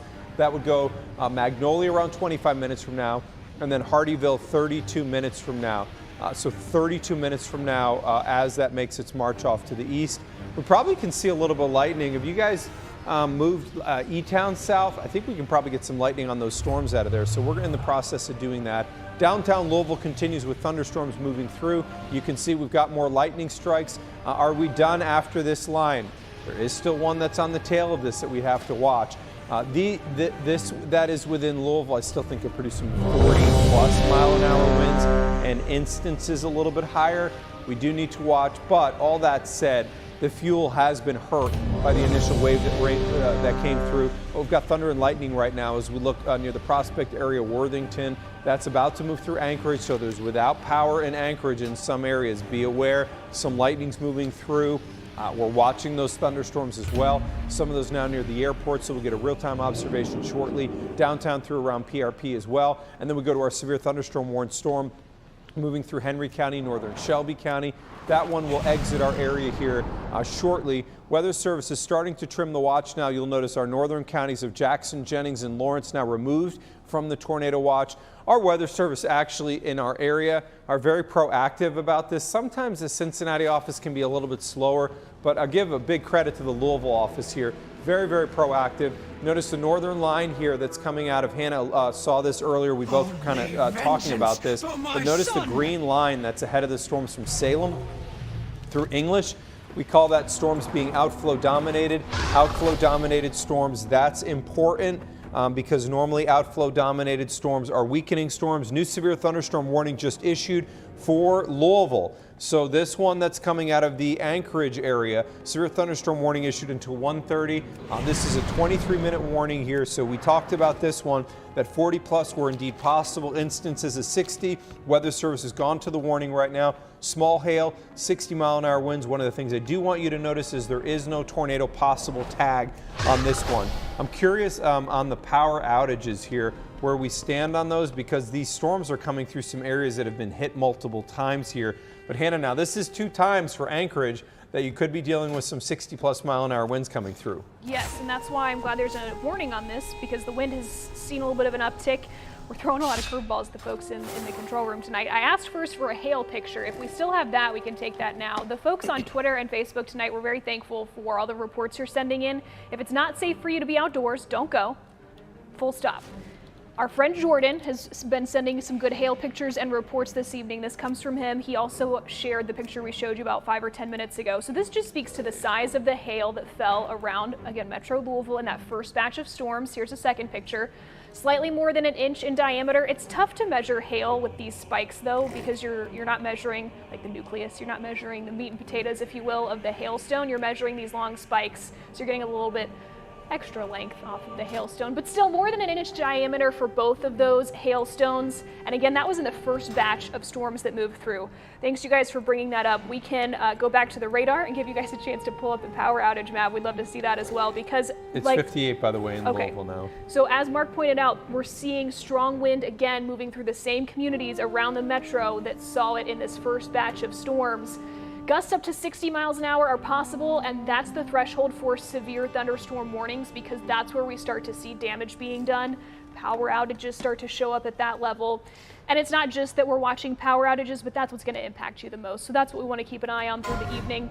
This thunderstorm warning goes until 1:30. Again, the part of the storms that are farther north, the ones that you're looking at here, they're moving a little bit faster, which I think is just an interesting thing to notice as we go through the evening. So this warning, again, does not have that tornado possible tag on it. We're not seeing the same rotation, but it is racing. This is moving east at 80 miles an hour. So that's one of the 80. That's yep. One of the quick ones. You know, that is odd. That one warning to the south is only at a 25. Looking at Elizabethtown, and you'll see lightning strike. Let's see, Hannah. Let me work my magic. So this camera is mounted at the hospital. Come on. In E-Town. And yes, it's dark, but you're going to see some of those flashes showing up that illuminate the rain. Now, if you don't watch a lot of tornado coverage, it might be easy for you to look at this and say, well, wait a second. On the left-hand side of the screen, that sort of looks like a tornado. I'm seeing the rain, the light sort of illuminating more on the right, and it's darker on the left. This is not a tornado. Let me be very clear. You're looking here at a rain shaft where we're seeing some heavy rain on the left-hand side of the screen. It's not quite as heavy on the right-hand side of the screen. And so as the lightning flashes and illuminates what's going on here, this might look a little intimidating. This might look a little bit scary. This is not a massive wedge tornado. You're looking at a rain shaft here, but largely the camera view in E-Town is dark. We probably need to shift it a little bit farther to see that. It looks like off to the left is where we're seeing more of that lightning, that storm intensity. And while we do that, I'm going to go over to StormView HD right now, because I think it's worth noting that the hail core has come up on that storm that is moving through the Crestwood area. So just for reference here, so you can get your bearings, here's Louisville. Rick was kind of focused on this. Notice the hail core right now. This one moved through around the Anchorage area. Flew through the Floydsburg area, which is in the southern part of Oldham County. It's just coming underneath Crestwood. Remember, the storm is moving at 80 miles per hour, 80. So center field may very well be getting that hail core right now. I think that's probably 1 inch or so. That is some hail that can do some damage, so we really need to watch that one. Hail core showing up along and south of 22 right now. That one's moving towards the Henry County area very quickly, and you can see that really well as I take you over to StormView 3D right now. I'm going to come over to your screen, Rick, and you can see that hail core, the purple's really well. So let me kind of just rattle off some roads. So underneath this hail core, Commonwealth Drive, this is Lincoln Trail, Boone's Trace through the Willow Bend Drive area, and Dana Road. This is where you could be seeing a pop of some hail. I also want to make sure that we don't have any strong areas of rotation. That's good. And not seeing anything, but right now the hail is most concerning. And well, the thing is that the uptick in hail and the lightning can be just an early detection sign that we may have a spin up. Exactly. Perhaps in the making. So this is something we're going to keep an eye on. These little subtleties are so important in the evolution of how these storms evolve. And so from here, I'm going to take you back over to StormView HD. And Rick, what I'd like you to do on 3D is take a look down at that storm in Hart County. Starting to see a little uptick on rotation here as well. Notice the strongest winds right now have just come across 65.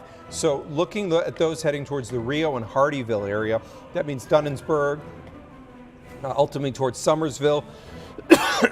These will make their move towards your area. But I want to show you what concerns me. The area that's coming right over Munfordville right now is showing an uptick in rotation. And Rick, you've got that on StormView 3D. We need to be really careful with this right now. Just about 4 miles off to the east of Munfordville. A notable uptick on rotation within this storm right now. Yes, we're looking at 4,000 feet above the ground, so that may not be a great indicator of what's occurring at the ground.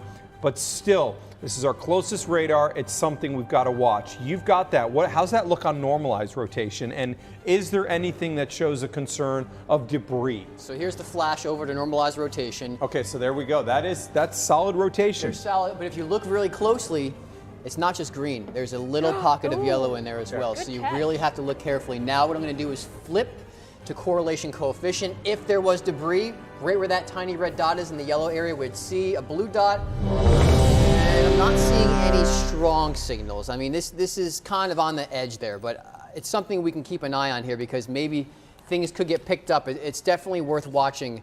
Yeah, again, right now, just seeing, we're kind of borderline. It's close. It's close. If we get another scan, which I'm waiting for, the countdown is on because we are in sales mode, so it's happening very quickly. We're actually downloading the newest one right now. And what sales mode means that Rick's alluding to there, when we have severe weather coming through, we have multiple modes on the radar. We move over to sales mode so we can get that quicker radar scan, Rick. That just gives us the ability to see those subtle changes that can occur very, very fast. They're by the minute, and that's important because a minute can make all the difference. In fact, some of these spin-ups can happen in less than that. So that's why having these quick updates are so critical in getting you the information you need to protect yourself, your family, and your property. So here's again a look at that area just to the east of Munfordville that is showing some signs of rotation. This is the only thing in town in terms of rotation that's concerning.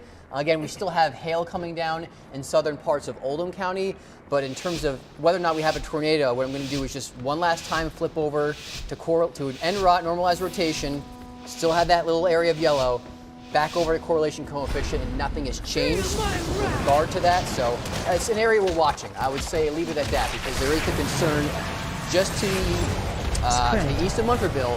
There is some rotation. And now a new scan came in, which looks a little more unidirectional, not so much like a couplet, but Special strong wind resistance for sure. And Rick, since we got the new scan, let's just briefly look over at that correlation coefficient to make sure that we're not getting something that really concerns us. This is what radar analysis is for us. If you ever notice, there's 3 people along the line here, and that is kind of our standard when we're covering severe weather. The logic for us here, for what it's worth, when I stand on the left, I generally act as kind of the maestro. I'm on the computer here, our weather computer that allows me to switch between sources. On the far left for me when I'm looking, this gives me access to your posts, what you're seeing, and also the Weather Service chat. And then Hannah, where you're manning what's kind of our traditional weather system radar. And I'll show you kind of what Hannah's computer is looking at. This is going to give us really access to what is a more pleasant, TV-friendly radar, also the warnings and stuff like that. And then Rick's in what we call our analyzer position. Rick is always looking for, or the person on the far right, do we see any debris that's occurring within the thunderstorms? This is a critical component to what we do. I think that everybody knows when it comes to this stuff, really seconds can matter when a tornado does occur. And it is crucially important that we're able to get that out in that moment that a tornado is showing debris on the ground. Everybody that works on this team, we kind of joke about it sometimes, but it's almost like a little competition. If you've ever seen any of us when we actually see a debris signature on radar, normally all of us look towards each other like silently saying, because it is really important. It's really, really important. Yeah, I mean, but it's a good thing. I mean, we're trying to make sure that we get that tornado if it's occurring at that exact moment and give you as many seconds, minutes between when it's touching down so that you can make those accurate assessments in terms of how you plan. Interesting. Look at the storm in Munfordville, and I want to look at in motion that storm to the north. The one in Munfordville, you can definitely see the speed difference versus the ones that are racing now through Henry County. Just storms are cooking on the northern end here, where you have access to insane amounts of wind energy all across our area. And Hannah, I don't know if you saw this earlier, but we were looking at some of the mid-level winds. Tomorrow morning, in the sunshine, you get an 850 wind, which is about 1,000 feet above the ground, which is back up to 72 miles an hour. So you've got to know that while we're tracking all this tonight, I just want to tell you, be aware that some 55s or 60 plus could occur again tomorrow. I know.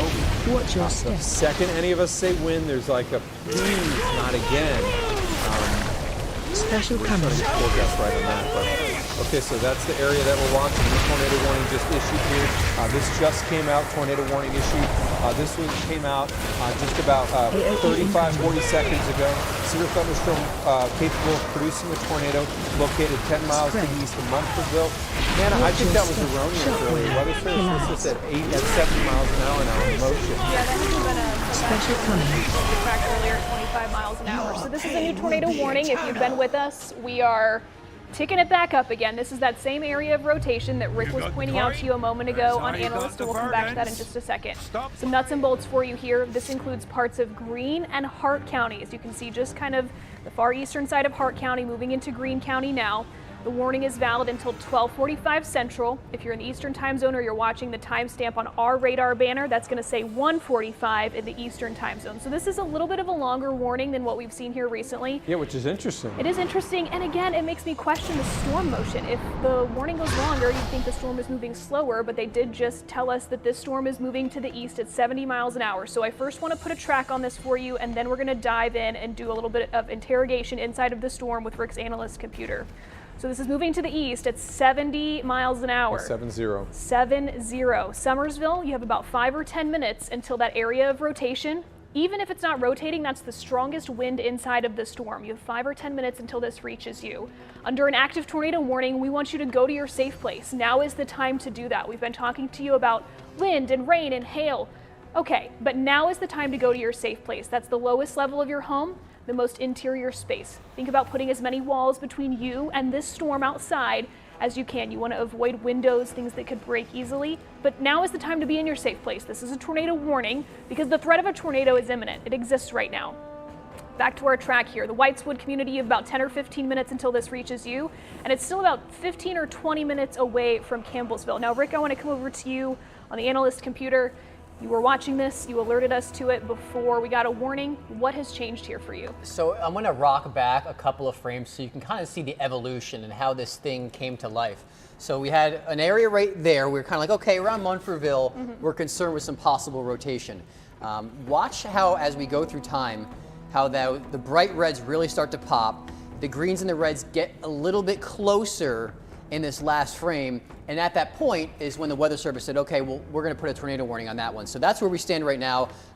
Again, this is not, upper echelon saying this is definitely a tornado, but there's certainly the concern there. What I'm going to do is kind of go through some of the steps. And Rick, I'm going to head to the wall so we can kind of do this let's do that together then. So what Rick's going to do is go through our steps on how we determine if there could be a tornado touching down. So just Rick, let's just rock back a couple of scans again, just because I think it's of value here. You can see when the tornado warning was issued, greens versus the reds. You'll notice that the greens were a little bit brighter. Moving forward, this is the latest scan. The greens and the reds are very close to each other. The more intense greens are a little bit displaced, so it may be slightly broader, but we need to go through the steps here. Let's look and see if we have rain occurring in this area. That's important to note if we're going to inspect for rotation. This would be a problem here. So you'll notice that this is out ahead of the thunderstorm. So when we look to see if there is debris underneath, it's going to be a tough one. Right now, it looks like all of this would be the pink here. So we're not looking at something in there that speaks specifically to a tornado definitely occurring, but we've got to watch that. You know, this is, in a nutshell, what we're kind of dealing with tonight. These storms are going to be predominantly wind producers, but absolutely have the potential to produce quick spin-up type tornadoes. This is the best candidate we have within our area to produce one of those quick spin-up tornadoes. Now, who should be concerned? If you're in Summersville, you've got about 12 to 14 minutes from now until that area of rotation gets to you. So Summersville, now's the time to take your tornado safety precautions. Just want to again remind you of what that means as we're getting a new scan in here. Remember, we like to use the term downstairs, underneath something, center part of your house. keep away from windows. Anybody that's lived here for a little while knows this is inevitable, part of living within Kentuckiana. You are going to get tornado warnings. I do like to say this, but it is good to practice. Practice on these days before the time comes to actually use it. I just think it makes life easier. Not as much anxiety when you're trying to get everything around. You've already done this. When we look at our normalized rotation, the greens here are focusing where there's rotation within the line. We can see clearly that there are indeed a couple of areas of rotation. But if you're in the Summersville area, take your tornado safety precautions. Now's the time to do that. That area of rotation is very quickly approaching the Summersville area.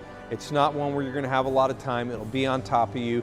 The reason I say take the tornado safety precautions immediately, these are moving very quickly. These types of tornadoes that occur can occur with little notice. They can occur very, very quickly within the line. I want to go back over to that rotation, the velocity if we could, and I want to just move back 1 or 2 scans so we can see how that rotation is evolving.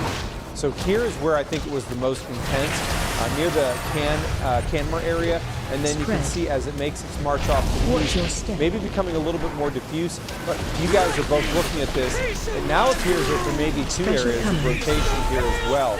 So this just is part of what we're going to have to watch on this part of the line. There can be, anywhere within that tornado warning, quick areas that spin up and generate a tornado. And it does appear that it is now a little bit more loose, but it does appear that rotation spread out now over a larger area. Think about having a snowball and Special coming. That's what this looks like to me. Like this wind is growing stronger. It's pushing out more of the rain. It's collecting more. Even in this new scan, I think way more of that. I think there's a lot of strong wind going on here. To make an argument for a tornado at this moment for me is a little tough, to be honest. Do I see the potential there? Sure. And the Weather Service has just updated that warning, cutting out Park County. So this now just includes a large portion of Greene County, the northern part of the county. Again, that warning valid until 12:45 Central. That's going to say 1:45 on our banners here on the timestamp on the radar display. It's easy to make an argument for strong, damaging wind right now. I think we need to watch this a couple more scans to see what it's doing in terms of spinning. Clearly, it's doing some normalized rotation product here that takes all the noise out and shows you where might this storm be spinning, where might the wind be moving in different directions within inside of this storm. That's what you see in the bright green that's laid over top of the blue. The bright green area just outside of Summersville, that's where we're seeing that potential for rotation. I'm not quite convinced that it's producing a tornado at this moment. It's producing a strong wind, and we want to keep an eye on it. There is one other area, part of our community that I want to come back to. It's to the north. And somebody just asked, by the way, on Twitter, they just said, what just came through Eminence? And that, is what a lot of the reports we're getting tonight. People are saying that it is howling as the storms are coming through. And that's one of those severe storms that just went through Eminence. Yes, and I think we're seeing, again, strong wind on this. This is also when we've been watching small hail, and the warning still includes that threat of some less than severe-sized hail, but enough that you would notice it. So this one does not have that tornado possible threat. Tag this morning is for strong wind and for some small hail. And where you see the really bright reds, they kind of deepen into almost a purple color outside Eminence, and then just south of LaGrange, that's where we're most likely seeing some hail being formed in the cloud. All of that doesn't necessarily make it to the ground. A lot of it can melt before it reaches the ground. So some small hail, some strong wind. Yeah, our friends in Eminence who are sending those reports in, you hear the wind howling. There's not tons of thunder and lightning on this, but you're seeing some of that as well. This is definitely going to be something that we want to keep an eye on over the next few minutes. That warning goes until 1:30 Eastern, so just the next several minutes. But there's plenty of storm activity. There's still a lot of thunder, a lot of lightning, a lot of heavy rain, a lot of bright colors, if you will, that stretch all the way down I-65 through southern Jefferson County, so we want to keep an eye on that over the next few scans. And then all the activity that you see farther west is just pretty blah. That's where we're really seeing those storms go outflow dominated. That tells us that they're weakening, that doesn't pose an ongoing threat for us. You can see that thin green line that stretches from Charlestown all the way down toward Leavenworth along the river, and even the Oil and Leopold communities. That's that outflow boundary, and that's what tells us that we want to want to turn our attention elsewhere to storms that might be a little bit stronger right now. And we just got a new warning here for the storm. I think we all knew this had to happen, but Henry, Oldham, and Shelby County, as Hannah noted, that warning was about to expire. The risk is not over for that area. Weather Service went with a new warning. 60-mile-an-hour winds are possible. Hail to the size of 3/4 of an inch for Henry, Oldham, Shelby County until 2 a.m. Eastern. Notice the specific threat marker there showing tornado possible. That's new. They didn't have that on the last warning. Yeah, and that I think they did not have that on the last warning because the air in Louisville had been worked over a little bit more. This one's coming over a different area. But nonetheless, we have multiple areas that we are watching moving across our area. Hannah, if we could, let's take 3D a little bit further to the north. I just want to take a look at what's going on specifically near Eminence right now because, again, getting that report out of there of those winds howling. So what are we looking at? Is there any rotation within there that concerns us right now? My answer to that would be, Hannah just turned over to what we call storm relative. Since the storms are moving so fast, it makes those greens and reds look pretty awful unless we correct it for the storm motion. So I don't see anything right now that's overly concerning. There's just subtle rotation. To me, there's no question about it. The greater threat of seeing a tornado in all of these right now remains the tornado warned storm further off to the south. You can see the warning on the northern edge just allowed to expire. I'm going to take a trip further south. This is where we have our tornado warning right now near the Summersville area. I'm going to take you back over to Storm View 3D, looking at that rotation. So that area that was the further south near Summersville definitely is diffused out completely. It is clear to me that the area north of Summersville is now starting to take over, but that said, it's still a level of diffuse rotation.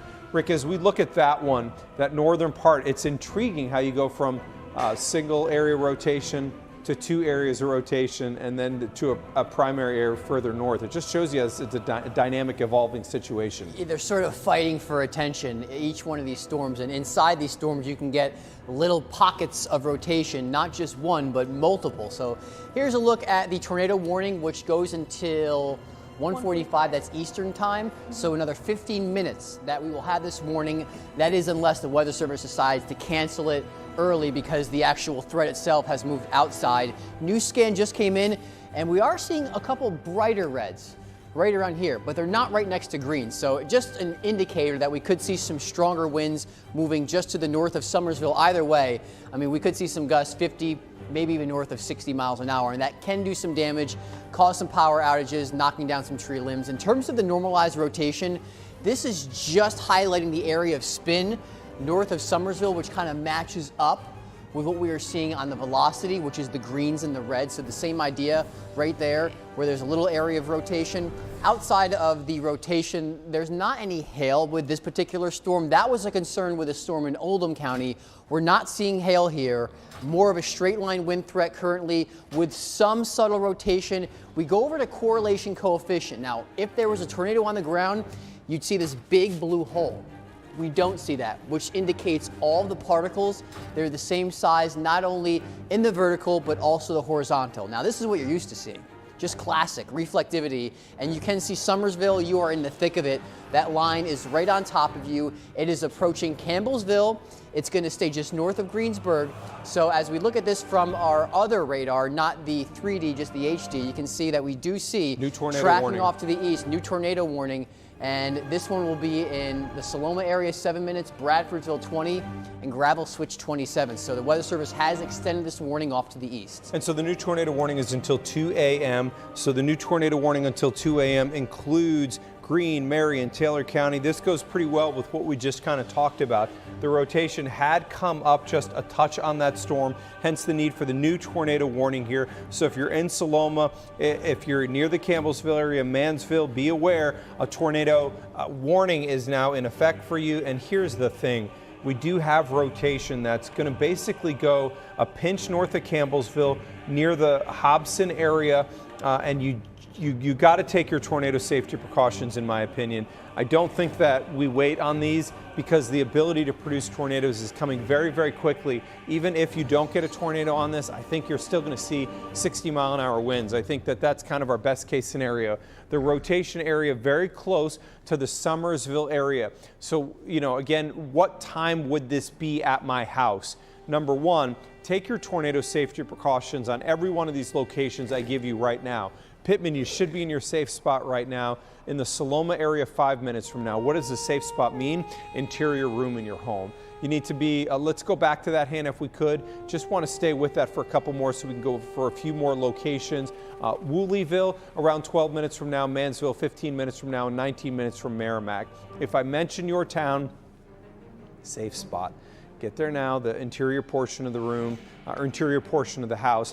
The logic behind that, for what it's worth, is a tornado could have very strong winds. Let your house take the damage. I don't want my house ever damaged by a tornado, so I think we're in full agreement there. But my life and me can't be repaired, my house can. And that's just why I mentioned this. Get as many walls between you as possible. If there was a tornado, you want it to damage the house and not you. The house is replaceable, you are not. The area of rotation right now is crossing over out of Greene towards Taylor, Marion County right now. I want to go over to the analyst if we could here. Just curious on that in terms of rotation. So here is the area rotation. Let's roll it back a couple of scans and then we'll pull it into the now. So you can see the greens and reds here when that new tornado warning was issued were a lot closer together. Watch as we start to extend it past Summersville. There's an intensification. And then here's one of our last, let's keep going. Is that the last one? That's the last one. Okay, so the rotation magnitude here looks pretty good, but it still looks somewhat diffuse. With that, I'd like to look under here and see if we've got anything that would indicate debris underneath this. So again, I really have spent a lot of my time on air trying to educate on this particular one. This is a critical one, and you're like, Mark, it just looks all pink. That's a good thing. So if you're to get a tornado, just so you know, you would look for a big blue hole. And this big blue hole would be right underneath the rotation. This is called a tornado debris signature. The reason this matters is research has shown that tornado debris signatures are verification of a tornado over 95% of the time, which is a really, really high verification probability. This is a new product that has been generated within the last 10 years. It is ultra valuable. As far as this goes right now, we do not have a tornado debris signature.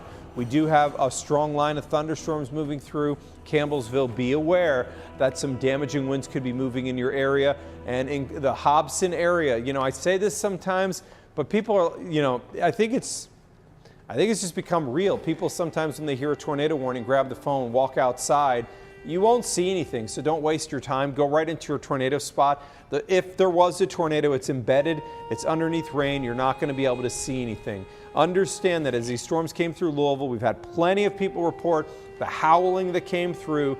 Expect that in Campbellsville, expect that in Phillipsburg, expect that in Mansville. Very, very strong winds will be with all of these storms, and this is the line that's taking over. Hannah, we've got more fuel in this area. So this is where our confidence level is going to be the highest in terms of still severe weather remaining. Yes, and these are places that have not seen storms already tonight. They have untapped energy. The potential exists here for storms to be strong. Just look at how much lightning shows up on the radar display here. A lot of those little white lightning bolts. Now we're going to shift all the way up to the north, the other cluster of storms in southern Indiana. You're hard pressed to find the lightning bolts here. We're playing I Spy a little bit, right? Not the same intensity, not the same energy. So we shift back to the south. These storms just look different. This is a different animal. Now, not all of these have warnings on them. You can see from Willisburg all the way down toward Lebanon, we don't have an active warning. However, there's heavy rain. It's falling in sheets. The buckets that we saw in downtown Louisville about an hour ago, that's what's going on in Willisburg right now. That's what you are feeling in Springfield at the moment. We're getting a couple of reports in from the Weather Service. All right, this one is from the Louisville area, in fact.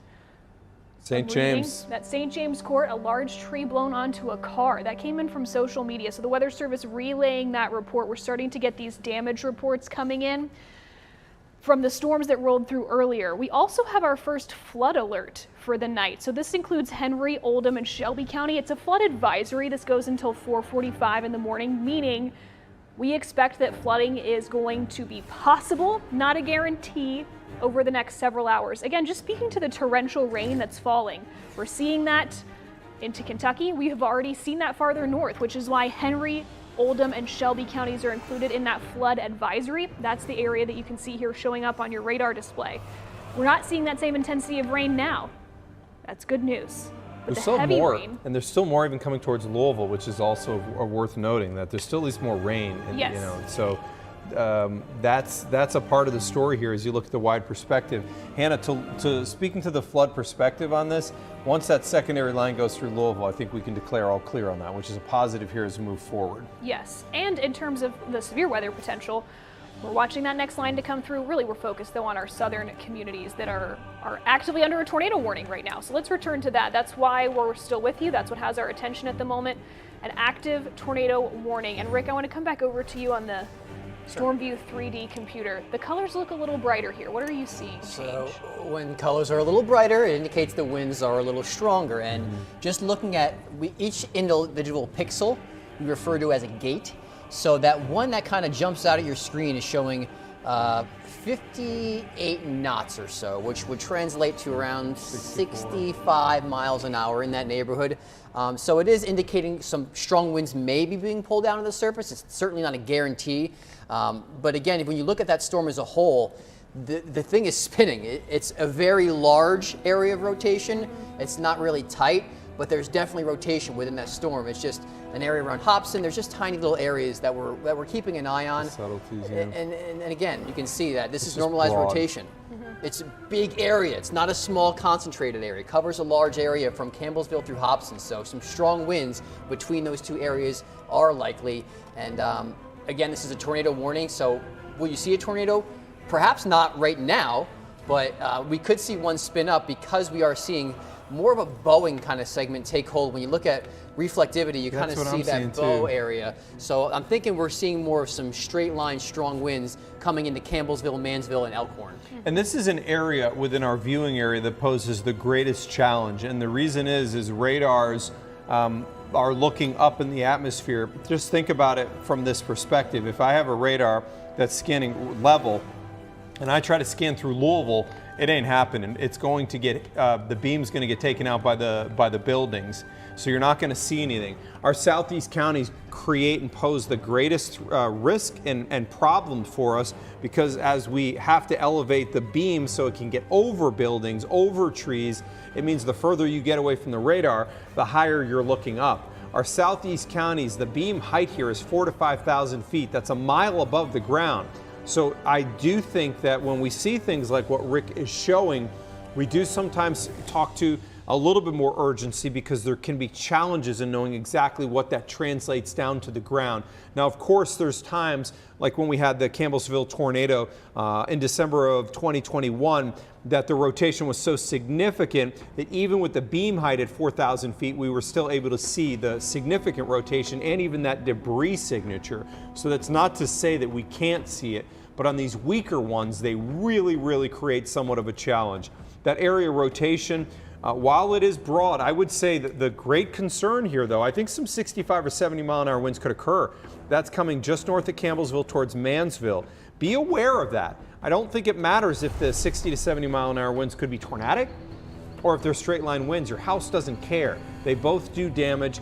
Take it as though you're going to see some damaging winds, some howling coming through. There could be a transition, as Rick's mentioning, to more of a squall line, which would pose more of a damaging wind threat, but who cares?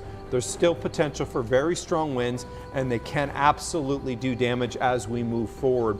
Hannah, you're looking at that as well, the heavy rain potential here. This is an area that has seen over 1.5 inches to 2 inches of rain, that really has seen the heaviest rain in this event. Yeah, when we're talking about a threat of tornadoes or of the storm rotating, I think heavy rain is sort of a secondary concern, and that's fair. But once this rotation sort of comes down, the strongest wind moves out of your area, this is what you're left with. This torrential rain that fell and is now creating problems, whether that be flooding or some just minor ponding. That's what we're going to be kind of alert for as this storm moves out of the area. I also want to revisit the power outage discussion around Metro Louisville. We're going to get that outage map pulled up for you because we're seeing those numbers increase. Now, there's no active storm in Louisville. There are now 7,900 customers without power around Metro Louisville. And you can see Anchorage highlighted in that red color as just being the most prolific area where we have the majority of the customers. More than 3,000 of the, 7,900 I just said, more than 3,000 of them are in Anchorage. That's where we had some of the strongest wind move through with that storm. It makes sense that a large percentage of the population in Anchorage is dealing with power outages. And then you see the yellow shading, that's sort of like the next most intense, the next step down, if you will. Looks like we've got communities around Linden included in that, the Houston Acres neighborhood also highlighted there, Middletown, you're highlighted as well. And then looking closer to downtown Louisville, you can see just south of town, Old Louisville, getting toward the university. We're seeing some of the power outages focused there as well. Also the Russell neighborhood, you can see very well the track of where that storm moved through, where the strongest wind just crossed from, literally from the Russell neighborhood through East Louisville over toward Anchorage. That's where we're highlighting those most prolific power outages right now. And again, there's no active storm in these neighborhoods. Thank goodness for that. In fact, you're in a little bit of a break between some rain, some strong wind that you saw about 10-15 minutes ago. We're going to see more. You're not done yet in downtown Louisville. So here's the current radar view. As we look a little bit farther to the west, another batch of heavy rain. This one minus the lightning and the thunder. We're not seeing that here. And I would say minus the strong wind, the same intensity of the gusts. But we still have another round of heavy rain that's headed toward downtown Louisville. It's headed toward these same communities that are now dealing with power outages. And oh, by the way, we're with you right now because there's an active tornado warning in our southern communities. Now, Mark, you're looking at current observations, which if we could show people would be fascinating. But what are you seeing? So the reason I'm looking at that is you see the green line that's just north of Louisville. That is not where the thunderstorms are. It's just that is what's called the wind shift line. So this is a crucial component. The temperature goes into the 50s in Madison. It's still 65 in Louisville. Once that goes through Louisville, that cools us by about 10 degrees, shuts down any severe weather threat. It's over, it's game over once that goes through Louisville, which will be happening shortly. You can see the still sea. There are storms ahead of that are near imminent, so those pose that threat. Although, that said, you can see the most intense core, notice the lightning strikes are clustered around Owenston and Monterey. So that is reaching that warning here soon. That severe thunderstorm warning here, let me make sure I get that correct for you. Severe thunderstorm warning here, we've got so many. That was in effect until 2 a.m., but that may breach and get out of that warning area within the next 10 minutes or so. And then the most concerned area we have is our area to the south. Tornado warning remains in effect here. This one is going to be in effect for parts of Taylor and Marion County. The area of rotation, as we look at it, I'm going to go over to Storm View 3D. It just doesn't look as good as it did. I still want to speak to one point here. So you can see that we don't have any more of those greens in there. Greens are more intense. Yellows would be more intense than that in that normalized rotation, and then reds, pinks would be the worst. In this view, the green next to the red is what we're looking for, and it's not great. But here's the thing that, I've emphasized this. I don't think it matters necessarily if the tornado touches down here or not. I would say I feel pretty confident that this is going to still produce damaging winds. Some 60-mile-an-hour winds going between Phillipsburg and Mansville, and you can see as we rock back, there were more greens, reds next to each other. It's just not as intense as it was. I think the likelihood of a tornado is coming down on this particular area. I think that we're more concerned now about damaging wind gusts. That said, near the Mansville area, there is still a little bit of a conspicuous area to watch. The type of tornado that can occur in this area would be what we call a mesovortice, mesovortex, or a quick spin-up. Quick spin-ups are something that we have to watch every single scan. At least a little area to watch between Phillipsburg and Mansville right now, ultimately heading towards the Merrimack area. Just look at all of them. There's one east of Phillipsburg, there's one north of Merrimack, there's one north of Mansville, and one to the northwest of the Mansville area. It's just all over this little storm, these little areas of rotation we're watching. Right, and that's what we've been concerned with all night long. I actually just got a text message from Scott Reynolds. Hey, Scott. He's awake. And that doesn't surprise me. It does not. And he said the winds were crazy at his house in the east end. He said the rain sounded like hail. Because it was hail. Yeah, because it was coming down, cranking against his windows. So Scott, thank you for the report. We appreciate it. But he is obviously still awake watching the coverage. And just to know, when rain sounds like hail, it's hail. It's hail. Scott, I'm not we're gonna not going to text let him that. Scott live that one down. I'm not touching that one. I Don't am. come I'm to not me going to on let camera. Scott Reynolds live that one down. Scott's on spring break here now, so he gets a Bonus pass. points for. Yeah, it's passing in our storm reports to Rick DeLuca. But we're looking at Storm View 3D there, Hannah. You know, this to me doesn't necessarily speak to tornado, but nonetheless, it does at least show that there's still these areas of rotation. Each one of these scans are crucial. It really is, because we're getting changes that are on the fly from scan to scan to scan. Yeah, I want to go over to the wall. I want to point something out to you guys. It's going to be Good. easier if I can I'll be on draw 3D. it to you. I want to walk this back, the same rotation stuff that we're watching right now. I want to walk this like backward and forward, and you can excuse my tennis shoes. I'm 6 months pregnant and we're doing tornado warnings. So we're walking this back. You have this whole area of bright green next to the bright red. Okay, so we're watching this. This makes sense. There's some rotation here and there's some strong wind. Now, as we walk it forward, watch how this area of green changes. The area of green gets smaller and it starts to break apart. That's not what has our focus right now. That part of the storm is evolving, it's changing a little bit. What I want you to focus on are the bright reds here and how they're invading and kind of mingling in with where we had green. So let's do that whole exercise again. Let's walk it back again.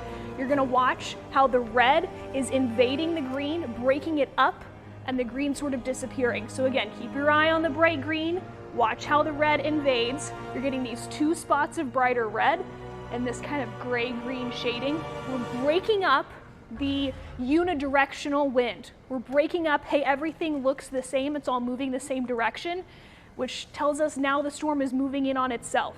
It's moving in different directions within just the one cluster of storms. That's what we're watching for potential rotation. That's what has our attention right now with an ongoing tornado warning in our area.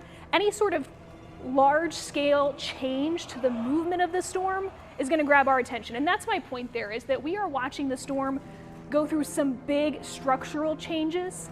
Not necessarily that there's a tornado on the ground, but that this is actively evolving. That this is going through, I think, big structural changes is a good phrase. And so we need to watch that over the next couple of scans. And just to note here, this severe thunderstorm warning for Henry, Oldham, and Shelby County. We talked about this, that it was going to breach out. It has. Severe thunderstorm warning has been canceled there. The tornado warning remains in effect for another 9 minutes here. I think that we're probably on the verge of that being able to be let go as well. If that indeed occurs, we will have no active warnings within our area. I'll let production know that if the point comes where we have no active warnings, considering that the threat is going down, we would return back to programming. So just again, letting our producer and our director know we're within 8 minutes if that occurs. It's conceivable that it may not, and I would like to inspect what's going on still, because we have the line that has some fuel to work with, at least for part of Greene County and part of Adair County. So it's at least worth going through the exercise while we still have you here. What's going on in Campbellsville right now? That was the area rotation, this here. Hannah kind of walked you through how the storm was starting to become outflow dominated, meaning instead of the winds going in one direction and the other, they're now all going all in the same direction and pushing out. When a storm goes outflow dominated, it's normally saying that that's game over for that. So as we look then towards Greensburg, you're like, okay, Mark, there's greens and reds next to each other, correct. But remember, the radar beam is coming through this way. So while that looks like that could be a tornado, that's actually not rotation. That's a little downdraft. There is a small subtle area rotation because look, the beam comes through right here. This is next to each other. So this means towards, away. So there is a small area of rotation here in the southern part of Greene County near Pierce. Does it deserve a tornado warning? I don't think so at this point, I really don't. And I would like to take it out a little bit wider then and inspect as well towards Adair County, just so we can go through the exercise as well. This is what we have looking across Columbia. Nothing here speaks to rotation right now. Let's, if we could, briefly go to reflectivity, just so we can get a sense. This cluster near Greensburg is behind a line that goes from Edmonton to Gradyville. This is creating a barrier. You don't get the fuel to Greensburg. That line near Gradyville will ultimately then take over the line to the north. The bottom line as we look at this is we're looking at an intensity level coming down. So the Weather Service is going to, they've just let us know everything that you just said, Mark. They're watching that circulation kind of come down a little bit in Taylor County. They're planning to let this warning expire at 2 a.m. So it's valid until 2. There's still a threat of active weather here, of damaging weather, but they're going to let the tornado warning expire at 2 a.m. So for planning purposes, to the folks in the back. And you'll notice here, just as we have that wide perspective, I think it's worth noting that Maysville, you can see in the eastern part of Kentucky, severe, and there are tornado warnings north of Lexington. You know, this has been, I think, you know, for our area, I think that we'll kind of remember parts of this. I think that sometimes when you think about it in the term of what's occurring right now, I honestly think some of the winds tomorrow morning are going to be quite memorable from this particular storm. But I do think that in terms of the legacy of a storm like this, you go to Iowa, the videos of some of those tornadoes are jaw-dropping. Little Rock, you know, I don't know if you guys knew, but that was my first market that I started in. So I lived in one of those areas that was actually hit. It was just upriver from where I lived. That went through the western side of Little Rock, and then it moved through North Little Rock. Produced a lot of damage. The legacy of this storm lives in those areas where we had those high risks of severe. You guys have been doing this a while. These what we call bimodals, when you get a high risk in one area and a high risk in another, they do not happen that often. This one was, the last time that one happened where we had bimodal like that was 2012 in April. So they're quite rare. I will give you one last look here. Rick, you're continuing to look in. Maybe a little bit more of interest draws our eye near Pierce. Yeah, just north of Pierce. I mean, it does show some signs of rotation, and until this line clears, that's a possibility. I mean, this is definitely not something we're taking off the table just because we're saying, hey, if the tornado warning is dropped at 2 and nothing else looks concerning, we will not take our eyes off radar until this clears our entire area. So no matter where you live inside of here, don't worry. We've got your back. We're going to stay with this until it is completely gone. But for now, crossing over south of Greensburg, there around Pierce, Edmonton Road, there's some subtle rotation. I'm just going to double check and make sure there's no debris being lofted in that zone. Not seeing any, which is a good sign. It's really weak. It's nothing terribly strong, but just a sign that, you know, these storms are going to pack a punch regardless of whether or not you get a tornado. There's probably going to be some gustier winds and definitely heavy rain and quite a bit of lightning. I mean, it's an electric show down there, like strobe lights. It really is. Campbellsville. And one of the things that we'll note is the National Weather Service has expired that warning, but that said, when they expire it, it means that it's going to be let go. They're guaranteeing it's going to be let go at 2 a.m. So we'll just stay with this for another couple of minutes until we can let that warning go completely. But again, Weather Service has indeed expired the warning here. So actually, you know what? I don't like that. That doesn't look good. No, I mean, that definitely is worth watching. Magnitude is not ultra high. Rick, what does reflectivity look on that particular area? I mean, it has a little tail on it. So, you know, here's the thing, we'll continue to watch that. That is definitely the show. I'll take you back to the wider perspective as we look at what does this mean for Louisville. The outflow boundary is now heading into Louisville. As this goes through, it cools our temperatures by 5 to 10 degrees, shuts down the severe weather. Understand that this will completely clear overnight tonight. It will be sunny tomorrow morning when Bryce is talking to, which he is here now. Hey, Bryce. He will be talking about sunshine in the morning and how that's going to mean very strong winds moving across the area. You guys, I don't know if we've had all 4 of us or 4 of 5. We've had 4 or 5 of us here several times now in the last month, which is not a good thing. That's true. Not a good thing at all. I'm going to go back to that real quickly, Rick. You've got a marker there. Is that the current right now? Yeah, so I just saw a little area that's okay, like, that's in rain-free. Make sure that that's not going to be an issue, and indeed it's not. It's not inside reflectivity, so no concern there. But still, there's still that little dog tail approaching the Greensburg area, and that's just you know, a signal from reflectivity that this storm system, it is spinning a little bit. So we're watching that one very carefully down around the Greensburg, but like I mentioned, that is the only show in town. Everything else is pretty much winding down. Even what's coming into Louisville is non-severe. There's an outflow boundary. You'll hear those winds, and then maybe like 10, 15 minutes after, we get crushed by some more rainfall. But there's no lightning inside that particular line, or at least not much. So you maybe hear a couple rumbles of thunder, but the lightning intensity is definitely confined to our southeastern counties. Some rumbles as that line hits Louisville, and it's probably going to move into the downtown area within the next 5-10 minutes or so. And one thing I will mention here is in Louisville, we still have 6,750 without power. Hannah, when you kind of went through this a little bit earlier, that was at 7,500. So it does appear that LG&E is now making some progress on that. Again, comparing back to what occurred on March 3rd, where we had the windstorm, I think we were just north of 75,000 without power at one point. We do know that a lot of the concentration here is near the Anchorage area. We did have a thunderstorm. I will say it has definitely produced some damaging winds, but that said, there was an area rotation that moved through here. Weather Service wouldn't let us know if they're going to indeed inspect that.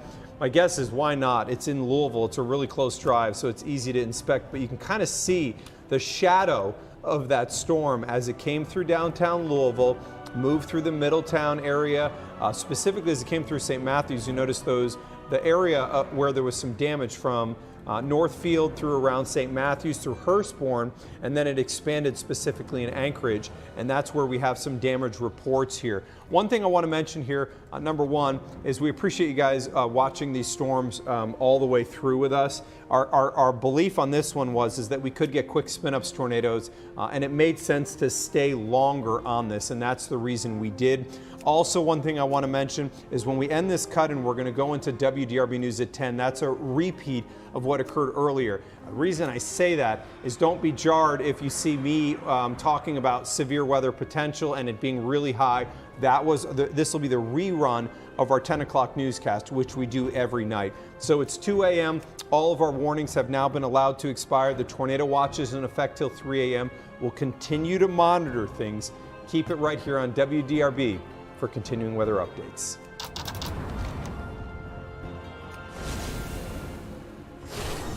I'm sad that it took 10 years, but I am glad that it happened. What you need to know about medical marijuana and sports betting becoming legal in Kentucky.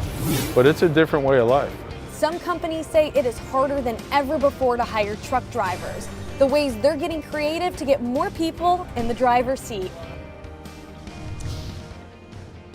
And we come to you tonight as a tornado watch is in effect for part of our area right now. That strong line of storms moving through as we speak. Good evening, everybody. I'm Lindsay Allen in tonight for Fallon Gray. And I'm Gilbert Coursey, and we want to get right to our chief meteorologist, Mark Weinberg, who's been tracking this weather system really all week. Yeah, so we're now into the time where we've got the watch that's out there. We're starting to see winds picking up in our area, and we're getting into the time where we need to watch very closely these storms. We have a confirmed tornado now on the ground crossing the Illinois-Indiana border. It's going north of our area, that one likely, but nonetheless, something that we're going to need to watch. It's on a trajectory that would move it more towards Bloomington than our area. As of 8:58 or Central or 9:58 Eastern, National Weather Service reporting over St. Marie, which is near Newton, Illinois, a large and extremely dangerous tornado on the ground. Understand that these tornadoes like this at night pose a significant threat. That's that trajectory on that one hopefully stays north of our area, and then you can see another cluster that's severe right now to our west. Here's what the Storms Prediction Center decided. No change. They still have the moderate risk for the northern part of our area and the enhanced for the rest of our area. Destructive winds, isolated tornadoes are the main threat. Let me show you what we have right now. Storms pulling away from our southeast counties like Campbellsville and Columbia. We do have strong to severe storms right now that are straddling the Ohio River north of Paducah through around Evansville. And you can see the purple there. That one's north of Olney, Illinois, moving towards Robinson. Notice the warning is indeed purple. That is a tornado confirmed. Trajectory on that you can see would hopefully keep that slightly north of our area. As we go outside in Louisville right now, our current temperature sits at 67, dew points edging up. There is a lot of wind out there and a lot of wind energy. Advanced track shows thunderstorms in our western counties by 11. You can see that wave goes through Louisville at around midnight, and you can see a secondary wave around 1 a.m. with all of this clearing as we move towards the morning. That kind of gives you an eye on the timing for the storms in your area. I want to give you my analysis of the threats when I see you in 10 minutes. All right, Mark, we'll check back with you soon. Well, the storms that Mark is talking about tonight for us have already devastated Little Rock, Arkansas. You can see the sheer destruction left behind after a tornado raced through that community. At least 3 people died, more than 24 are hurt, some of them critically. The tornado reduced rooftops to splinters, toppled vehicles, uprooted trees, and set people running for shelter. Everything happened in like 5 seconds. It was like it came, boom. It was you hear a lot of commotion and stuff. Then it was just over. I go outside and it's crazy. It's people got blood all over their faces, and it's a lady named Nancy. She works at I met her at the beauty salon, and she had a pipe piercing through her leg. So I was trying to help her out and stuff, and I hope she's okay.